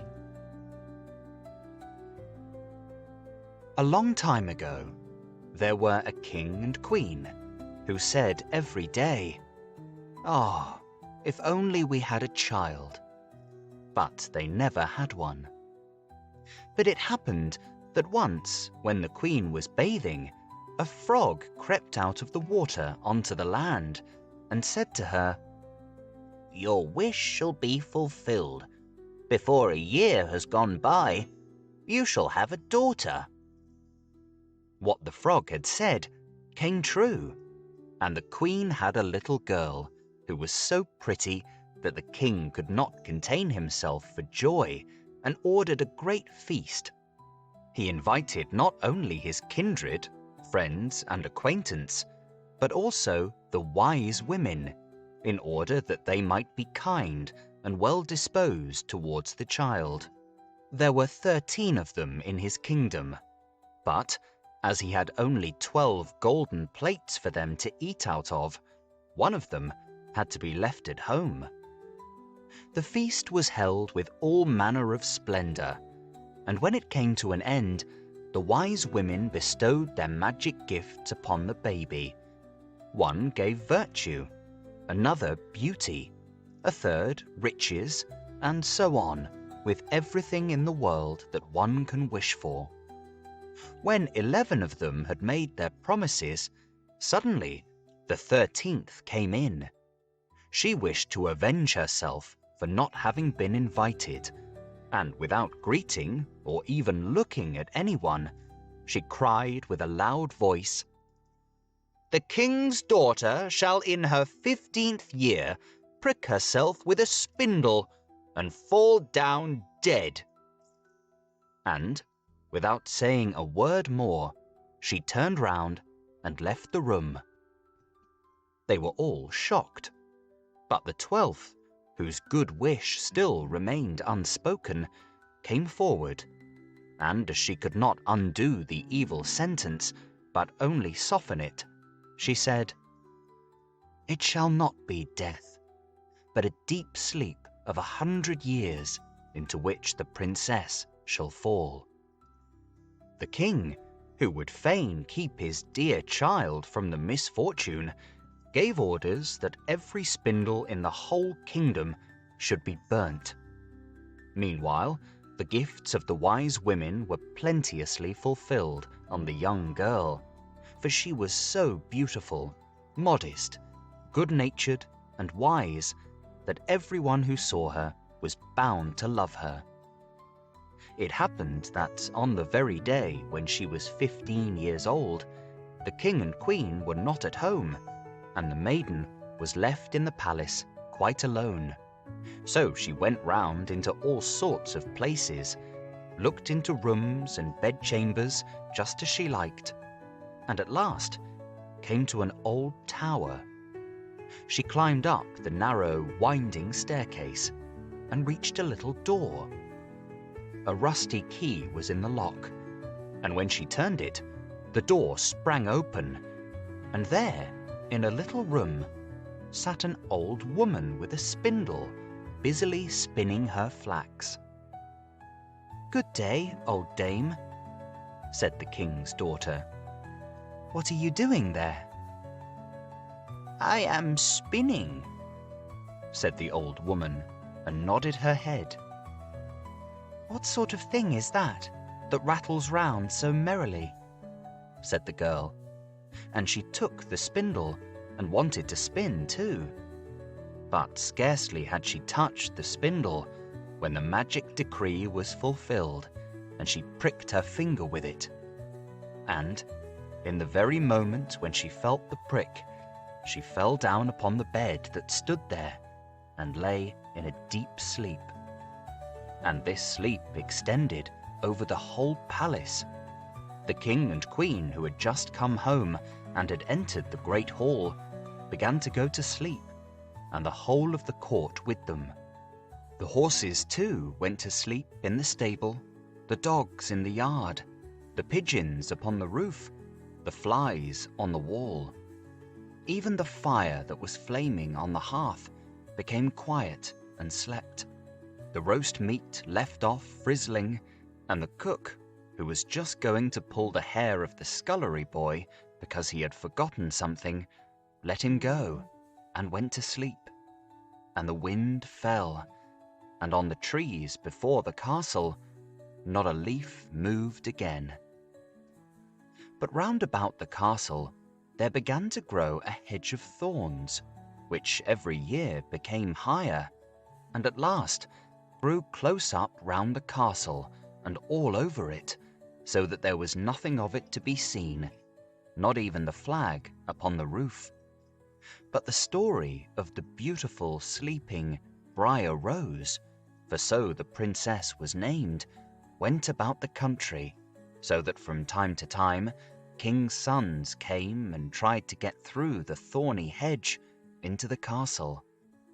But they found it impossible, for the thorns held fast together, as if they had hands, and the youths were caught in them, could not get loose again, and died a miserable death.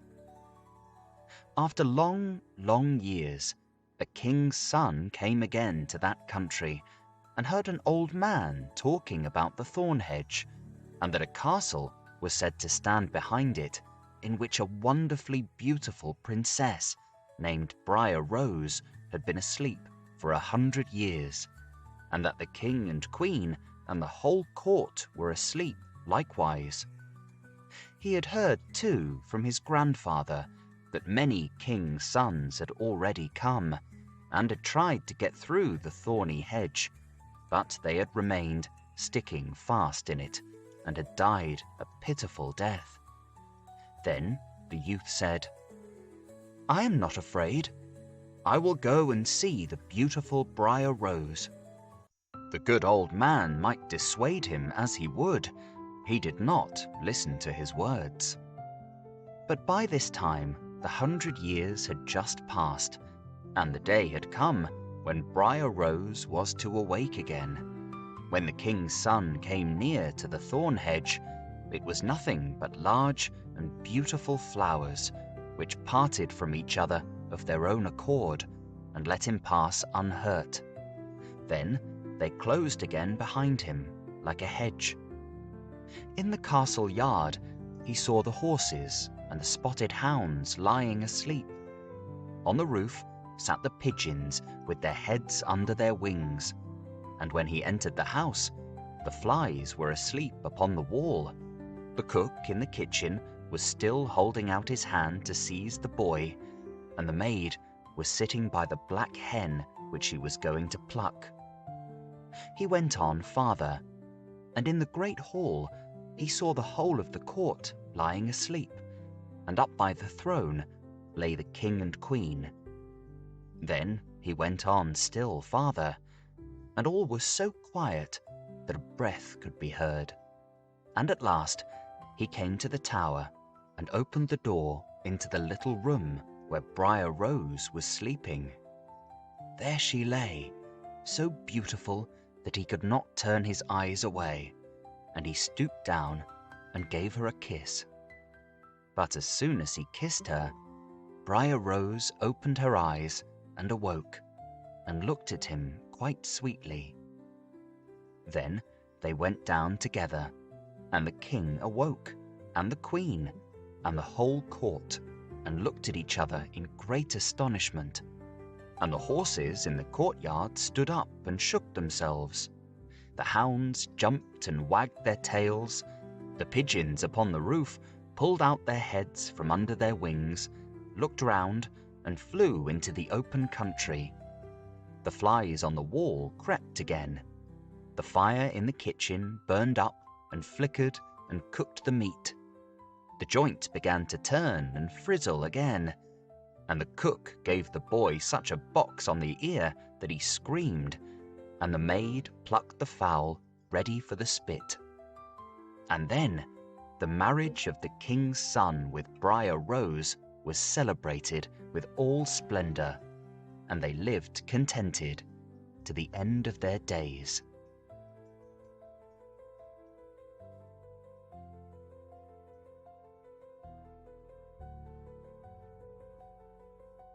Tom Thumb. There was once a poor peasant who sat in the evening by the hearth and poked the fire, and his wife sat and span. Then said he, "How sad it is that we have no children. With us all is so quiet, and in other houses it is noisy and lively." "Yes," replied the wife, and sighed. "Even if we had only one, and it were quite small and only as big as a thumb, I should be quite satisfied, and we would still love it with all our hearts." Now it so happened that the woman fell ill, and after 7 months gave birth to a child that was perfect in all its limbs, but no longer than a thumb. Then said they, "It is as we wished it to be, then it shall be our dear child." And because of its size, they called it Tom Thumb. They did not let it want for food, but the child did not grow taller, but remained as it had been at the first. Nevertheless, it looked sensibly out of its eyes, and soon showed itself to be a wise and nimble creature, for everything it did turned out well.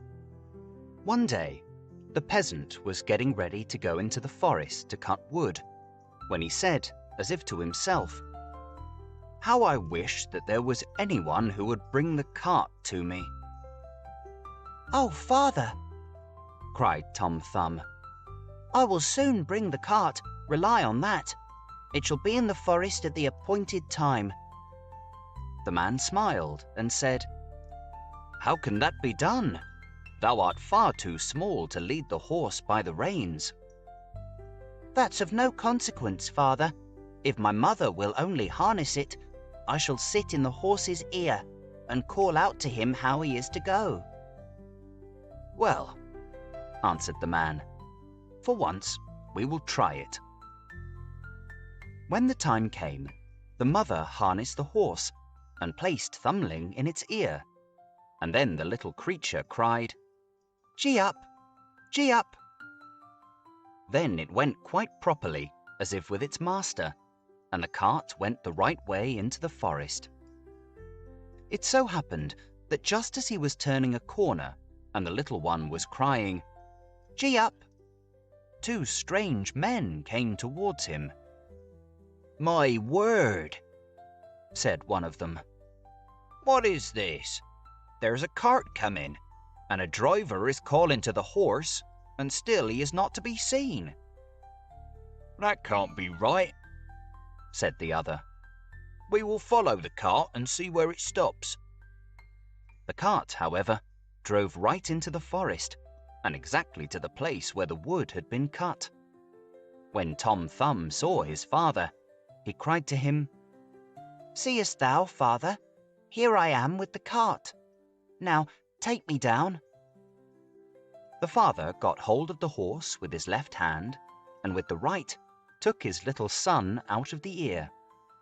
Tom Thumb sat down quite merrily on a straw, but when the 2 strange men saw him, they did not know what to say for astonishment. Then one of them took the other aside and said, "Hark! The little fellow would make our fortune if we exhibited him in a large town for money. We will buy him." They went to the peasant and said, "Sell us the little man. He shall be well treated with us." "No," replied the father. "He is the apple of my eye, and all the money in the world cannot buy him from me." Tom Thumb, however, when he heard of the bargain, had crept up the folds of his father's coat, placed himself on his shoulder, and whispered in his ear, "Father, do give me away. I will soon come back again." Then the father parted with him to the 2 men for a handsome bit of money. "Where wilt thou sit?" they said to him. "Oh, just set me on the rim of your hat, and then I can walk backwards and forwards and look at the country, and still not fall down." They did as he wished, and when Tom Thumb had taken leave of his father, they went away with him. They walked until it was dusk, and then the little fellow said, "Do take me down. I want to come down." The man took his hat off and put the little fellow on the ground by the wayside, and he leapt and crept about a little between the sods. And then he suddenly slipped into a mouse hole which he had sought out. "Good evening, gentlemen. Just go home without me," he cried to them, and mocked them. They ran thither and stuck their sticks into the mouse hole, but it was all lost labour. Tom Thumb crept still farther in, and as it soon became quite dark, they were forced to go home with their vexation and their empty purses. When Tom Thumb saw that they were gone, he crept back out of the subterranean passage. "It is so dangerous to walk on the ground in the dark," said he.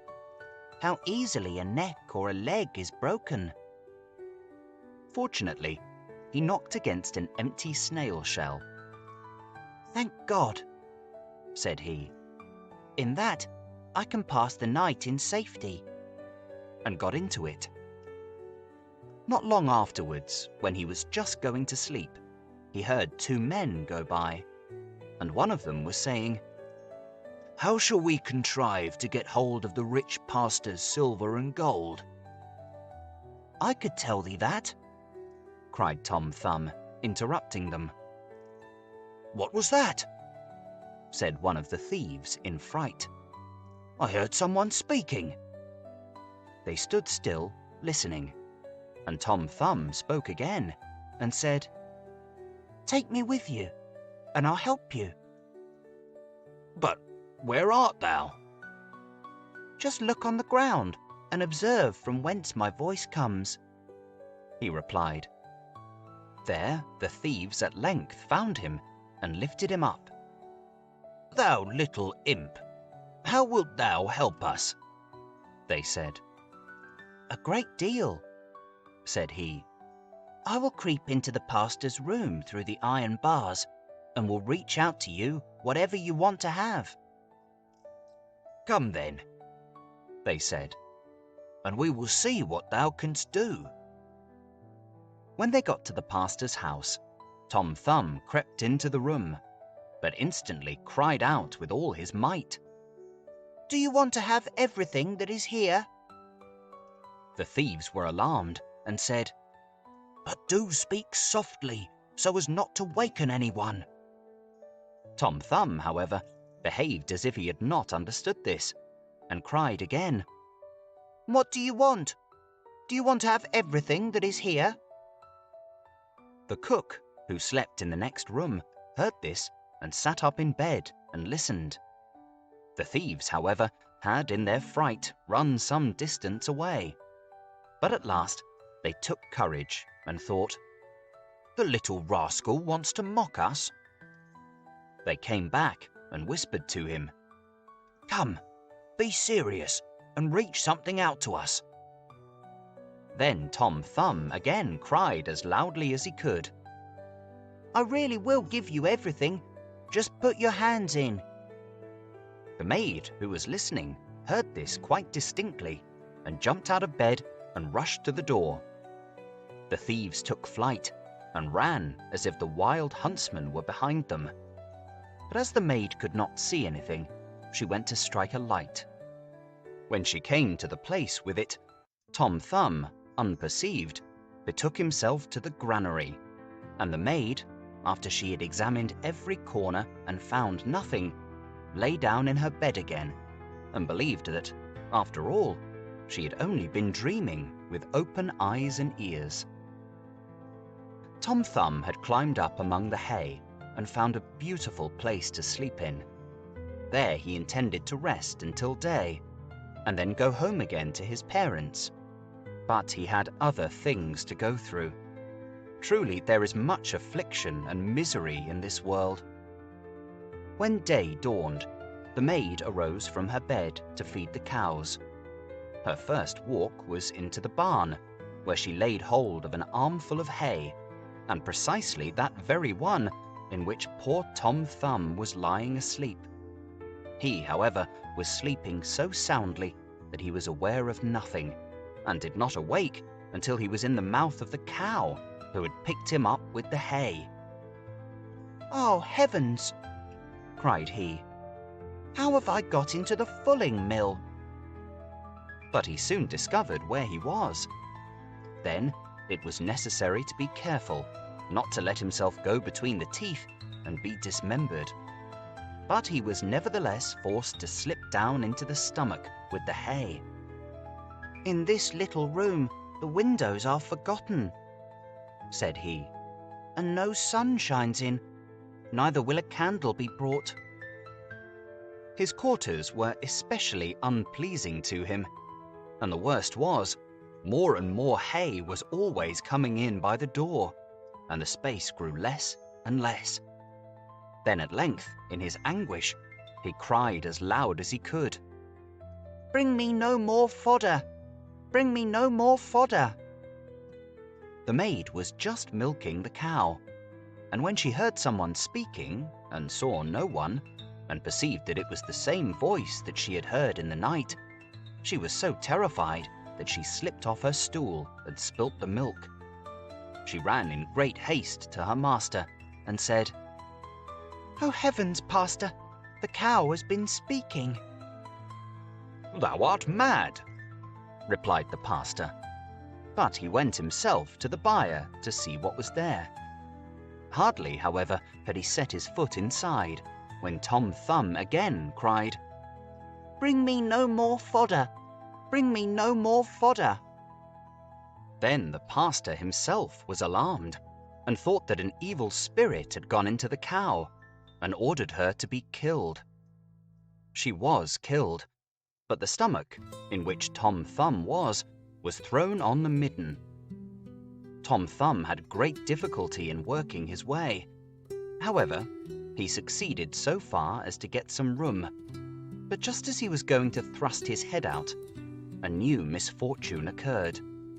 A hungry wolf ran thither and swallowed the whole stomach at one gulp. Tom Thumb did not lose courage. "Perhaps," thought he, "the wolf will listen to what I've got to say." And he called to him from out of his stomach, "Dear wolf, I know of a magnificent feast for you." "Where is it to be had?" said the wolf. "In such and such a house. Thou must creep into it through the kitchen sink, and wilt find cakes and bacon and sausages, and as much of them as thou canst eat." And he described to him exactly his father's house.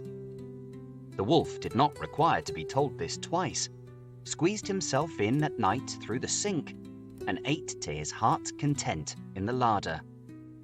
When he had eaten his fill, he wanted to go out again, but he had become so big that he could not go out by the same way. Tom Thumb had reckoned on this, and now began to make a violent noise in the wolf's body, and raged and screamed as loudly as he could. "Wilt thou be quiet?" said the wolf. "Thou wilt waken up the people." "Eh? What?" replied the little fellow. "Thou hast eaten thy fill, and I will make merry likewise," and began once more to scream with all his strength. At last, his father and mother were aroused by it, and ran to the room and looked in through the opening in the door. When they saw that a wolf was inside, they ran away, and the husband fetched his axe, and the wife the scythe. "Stay behind," said the man when they entered the room. "When I have given him a blow, if he is not killed by it, thou must cut him down and hew his body to pieces." Then Tom Thumb heard his parents' voices and cried, "Dear father, I'm here. I'm in the wolf's body." Said the father, full of joy, "Thank God! Our dear child has found us again," and bade the woman take away her scythe, that Tom Thumb might not be hurt with it. After that, he raised his arm and struck the wolf such a blow on his head that he fell down dead. And then they got knives and scissors and cut his body open and drew the little fellow forth. "Ah," said the father, "what sorrow we have gone through for thy sake. Yes, father. I have gone about the world a great deal. Thank heaven I breathe fresh air again. Where hast thou been, then? Oh, father, I have been in a mouse's hole, in a cow's stomach, and then in a wolf's. Now I will stay with you. And we will not sell thee again. No, not for all the riches in the world, said his parents, and they embraced and kissed their dear Tom Thumb. And they gave him something to eat and drink, and had some new clothes made for him, for his own had been spoiled on his journey.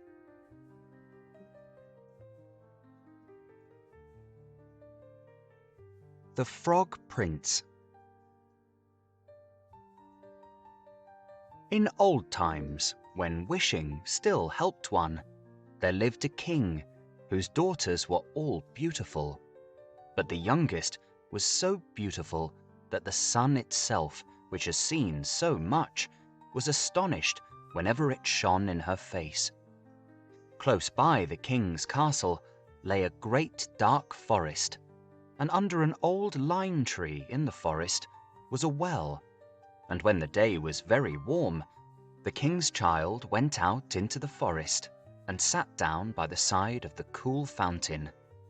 And when she was dull, she took a golden ball and threw it up on high and caught it, and this ball was her favorite plaything. Now it so happened that on one occasion the princess's golden ball did not fall into the little hand which she was holding up for it, but onto the ground beyond, and rolled straight into the water. The king's daughter followed it with her eyes, but it vanished, and the well was deep, so deep that the bottom could not be seen. On this, she began to cry, and cried louder and louder, and could not be comforted. And as she thus lamented, someone said to her, What ails thee, king's daughter? Thou weepest so that even a stone would show pity. She looked round to the side from whence the voice came, and saw a frog stretching forth its thick, ugly head from the water. Oh, old water splasher, is it thou? Said she. I am weeping for my golden ball, which has fallen into the well.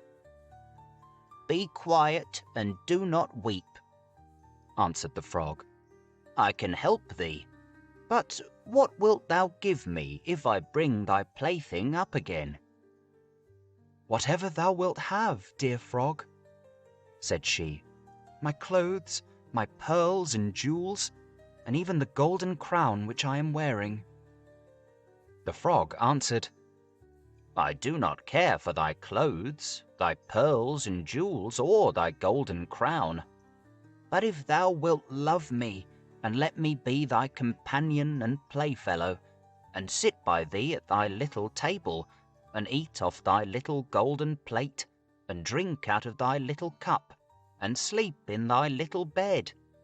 If thou wilt promise me this, I will go down below and bring thee thy golden ball up again.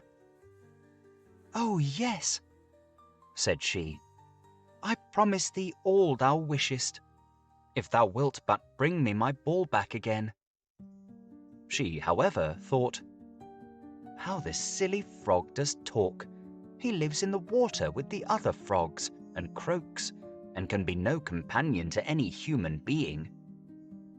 But the frog, when he had received this promise, put his head into the water and sank down, and in a short while came swimming up again with the ball in his mouth, and threw it on the grass. The king's daughter was delighted to see her pretty plaything once more, and picked it up and ran away with it. Wait, wait, said the frog. Take me with thee. I can't run as thou canst. But what did it avail him to scream his croak, croak after her as loudly as he could? She did not listen to it, but ran home and soon forgot the poor frog, who was forced to go back into his well again. The next day, when she had seated herself at table with the king and all the courtiers, and was eating from her little golden plate, something came creeping, splish, splash, splish, splash, up the marble staircase, and when it had got to the top, it knocked at the door and cried, "Princess, youngest princess, open the door for me." She ran to see who was outside, but when she opened the door, there sat the frog in front of it. Then she slammed the door to in great haste, sat down to dinner again, and was quite frightened. The king saw plainly that her heart was beating violently, and said, "My child, what art thou so afraid of? Is there perchance a giant outside who wants to carry thee away?" "Oh, no," replied she. "It is no giant, but a disgusting frog." "What does a frog want with thee?" "Ah, dear father, yesterday, as I was in the forest sitting by the well, playing, my golden ball fell into the water, and because I cried so, the frog brought it out again for me, and because he so insisted, I promised him he should be my companion. But I never thought he would be able to come out of his water, and now he is outside there, and wants to come into me." In the meantime, it knocked a second time, and cried, "Princess, youngest princess, open the door for me. Dost thou not know what thou saidst to me yesterday by the cool waters of the fountain? Princess, youngest princess, open the door for me." Then said the king, "That which thou hast promised must thou perform. Go and let him in." She went and opened the door, and the frog hopped in and followed her step by step to her chair. There he sat and cried, "Lift me up beside thee." She delayed, until at last the king commanded her to do it. When the frog was once on the chair, he wanted to be on the table, and when he was on the table, he said, "Now, push thy little golden plate nearer to me, that we may eat together." She did this, but it was easy to see that she did not do it willingly. The frog enjoyed what he ate, but almost every mouthful she took choked her. At length he said, "I have eaten, and am satisfied. Now I am tired. Carry me into thy little room, and make thy little silken bed ready, and we will both lie down and go to sleep."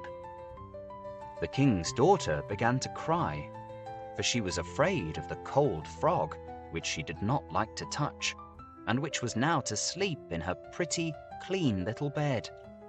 But the king grew angry and said, "He who helped thee when thou wert in trouble ought not afterwards to be despised by thee." So she took hold of the frog with 2 fingers, carried him upstairs, and put him in a corner. But when she was in bed, he crept to her and said, "I am tired.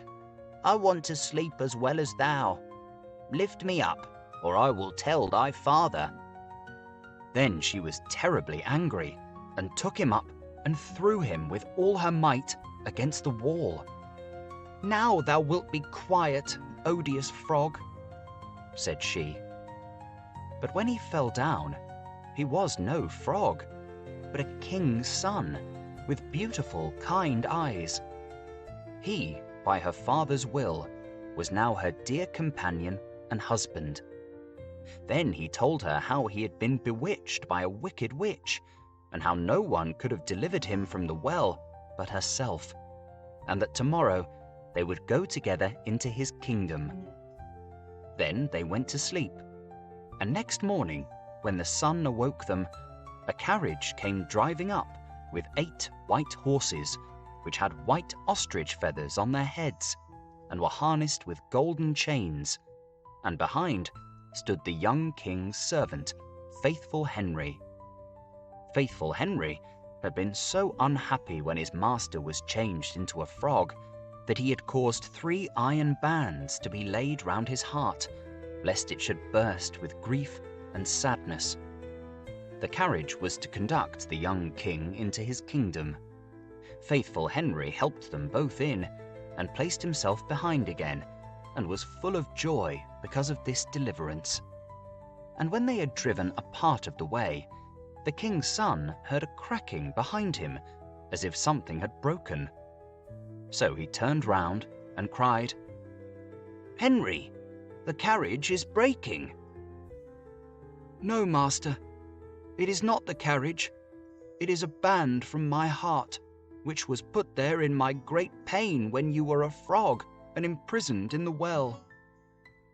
Again, and once again, while they were on their way, something cracked, and each time the king's son thought the carriage was breaking, but it was only the bands which were springing from the heart of faithful Henry, because his master was set free and was happy.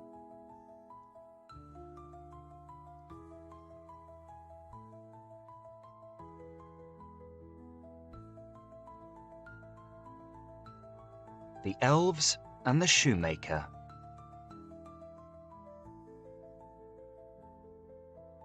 Story the first.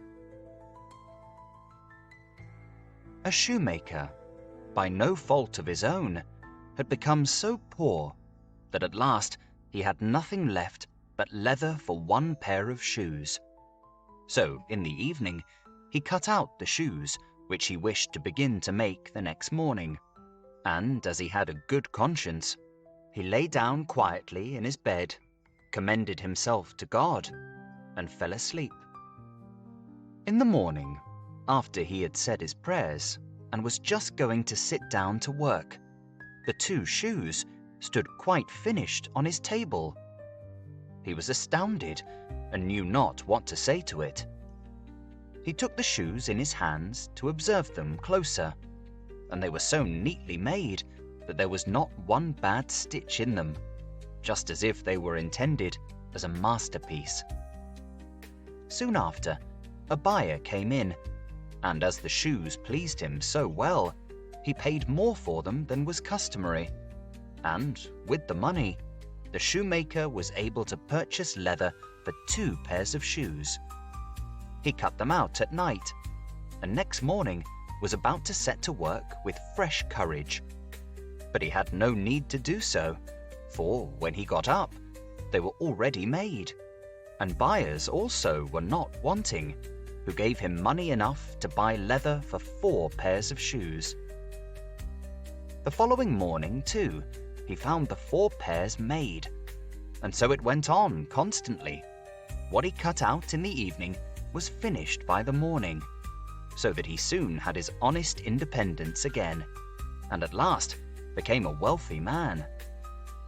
Now it befell that one evening not long before Christmas, when the man had been cutting out, he said to his wife before going to bed, "What think you if we were to stay up tonight to see who it is that lends us this helping hand?" The woman liked the idea and lighted a candle, and then they hid themselves in a corner of the room behind some clothes which were hanging up there, and watched. When it was midnight, 2 pretty little naked men came, sat down by the shoemaker's table, took all the work which was cut out before them, and began to stitch and sew and hammer so skillfully and so quickly with their little fingers that the shoemaker could not turn away his eyes for astonishment.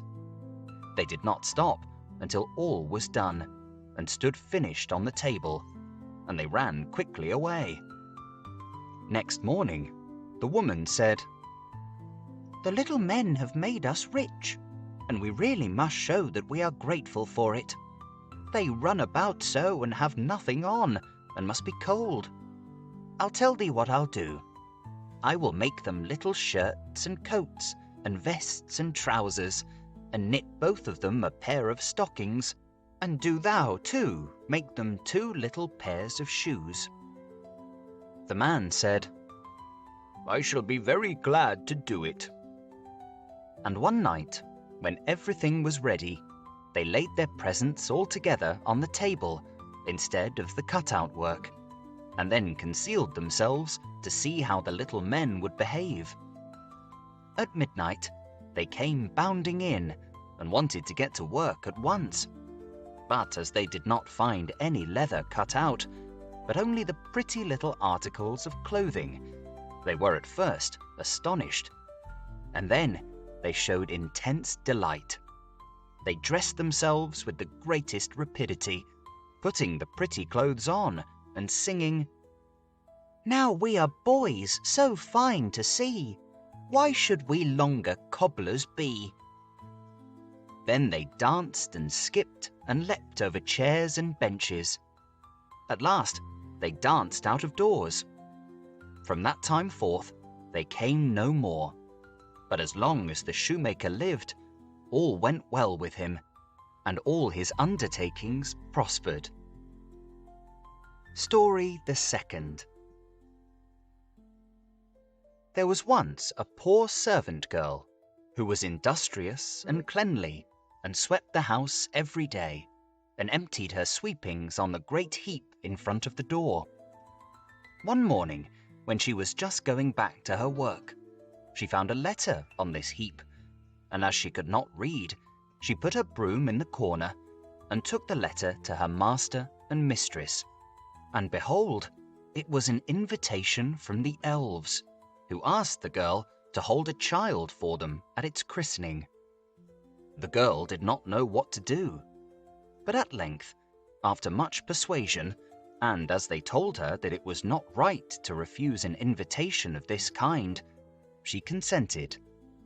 Then 3 elves came and conducted her to a hollow mountain where the little folks lived. Everything there was small, but more elegant and beautiful than can be described. The baby's mother lay in a bed of black ebony ornamented with pearls. The coverlids were embroidered with gold, and the cradle was of ivory, the bath of gold. The girl stood as godmother, and then wanted to go home again. But the little elves urgently entreated her to stay 3 days with them. So she stayed, and passed the time in pleasure and gaiety, and the little folks did all they could to make her happy.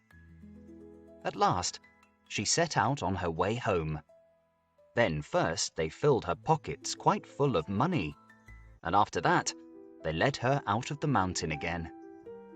When she got home, she wanted to begin her work, and took the broom, which was still standing in the corner, in her hand and began to sweep. Then some strangers came out of the house, who asked her who she was and what business she had there.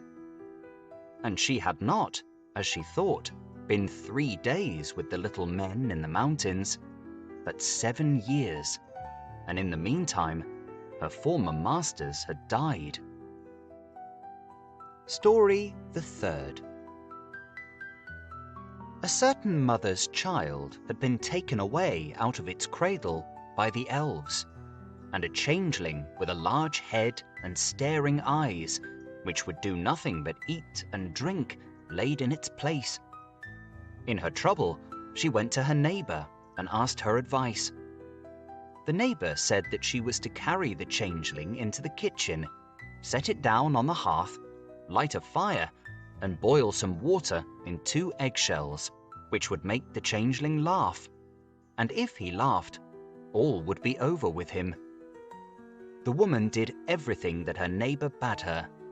When she put the eggshells with water on the fire, the imp said, "I am as old now as the western forest, but never yet have I seen anyone boil anything in an eggshell."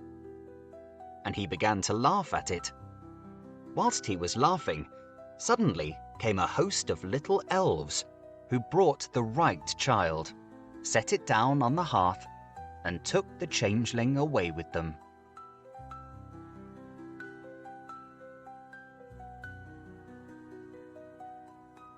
Rumpelstiltskin.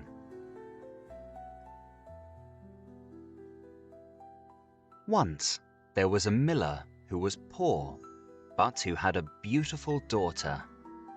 Now it happened that he had to go and speak to the king, and in order to make himself appear important, he said to him, "I have a daughter who can spin straw into gold." The king said to the miller, "That is an art which pleases me well. If your daughter is as clever as you say, bring her tomorrow to my palace, and I will try what she can do." And when the girl was brought to him, he took her into a room which was quite full of straw, gave her a spinning wheel and a reel, and said, "Now set to work, and if by tomorrow morning early you have not spun this straw into gold during the night, you must die." Thereupon, he himself locked up the room and left her in it alone. So there sat the poor miller's daughter, and for the life of her could not tell what to do. She had no idea how straw could be spun into gold, and she grew more and more miserable, until at last she began to weep. But all at once the door opened, and in came a little man, and said, "Good evening, Mistress Miller. Why are you crying so?" "Alas," answered the girl, "I have to spin straw into gold, and I do not know how to do it." "What will you give me," said the mannikin, "if I do it for you?" "My necklace," said the girl.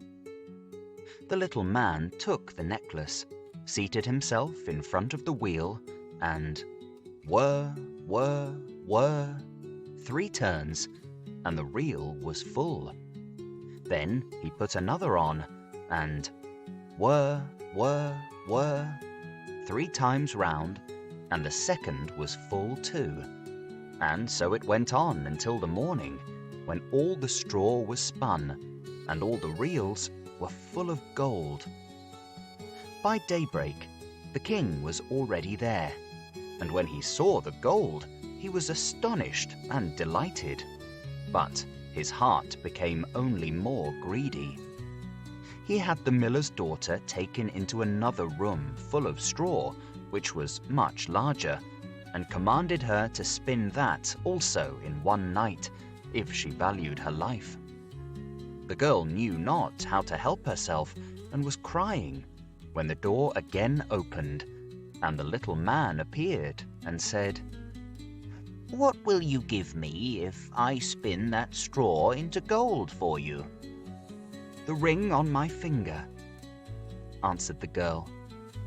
The little man took the ring, again began to turn the wheel, and by morning had spun all the straw into glittering gold. The king rejoiced beyond measure at the sight, but still he had not gold enough, and he had the miller's daughter taken into a still larger room full of straw, and said, "You must spin this too in the course of this night. But if you succeed, you shall be my wife. Even if she be a miller's daughter," thought he, "I could not find a richer wife in the whole world." When the girl was alone, the mannikin came again for the 3rd time, and said, "What will you give me if I spin the straw for you this time also?" "I have nothing left that I could give," answered the girl. "Then promise me, if you should become queen, your first child." "Who knows whether that will ever happen?" thought the miller's daughter, and, not knowing how else to help herself in this strait, she promised the mannikin what he wanted, and for that he once more span the straw into gold. And when the king came in the morning and found all as he had wished, he took her in marriage, and the pretty miller's daughter became a queen. A year after, she had a beautiful child, and she never gave a thought to the mannequin. But suddenly, he came into her room and said, "Now give me what you promised." The queen was horror-struck and offered the mannequin all the riches of the kingdom if he would leave her the child. But the mannequin said, "No, something that is living is dearer to me than all the treasures in the world." Then the queen began to weep and cry, so that the mannequin pitied her. "I will give you 3 days' time," said he. "If by that time you find out my name, then shall you keep your child." So the queen thought the whole night of all the names that she had ever heard, and she sent a messenger over the country to inquire far and wide for any other names that there might be. When the mannequin came the next day, she began with Caspar, Melchior, Balthazar, and said all the names she knew, one after another. But to every one, the little man said, "That is not my name." On the second day, she had inquiries made in the neighborhood as to the names of the people there, and she repeated to the mannequin the most uncommon and curious. "Perhaps your name is Short Ribs, or Sheepshanks, or Laceleg." But he always answered, "That is not my name." On the third day, the messenger came back again and said, "I have not been able to find a single new name. But as I came to a high mountain at the end of the forest where the fox and the hare bid each other good night, there I saw a little house, and before the house a fire was burning, and round about the fire quite a ridiculous little man was jumping. He hopped upon one leg and shouted, 'Today I bake, tomorrow brew, the next I'll have the young queen's child. Ha! Glad am I that no one knew that Rumpelstiltskin I am styled.'" You may think how glad the queen was when she heard the name, and when soon afterwards the little man came in and asked, "Now, Mistress Queen, what is my name?" At first she said, "Is your name Conrad?" "No." "Is your name Harry?" "No." "Perhaps your name is Rumpelstiltskin?" "The devil has told you that! The devil has told you that!" cried the little man, and in his anger he plunged his right foot so deep into the earth that his whole leg went in, and then, in rage, he pulled at his left leg so hard with both hands that he tore himself in two.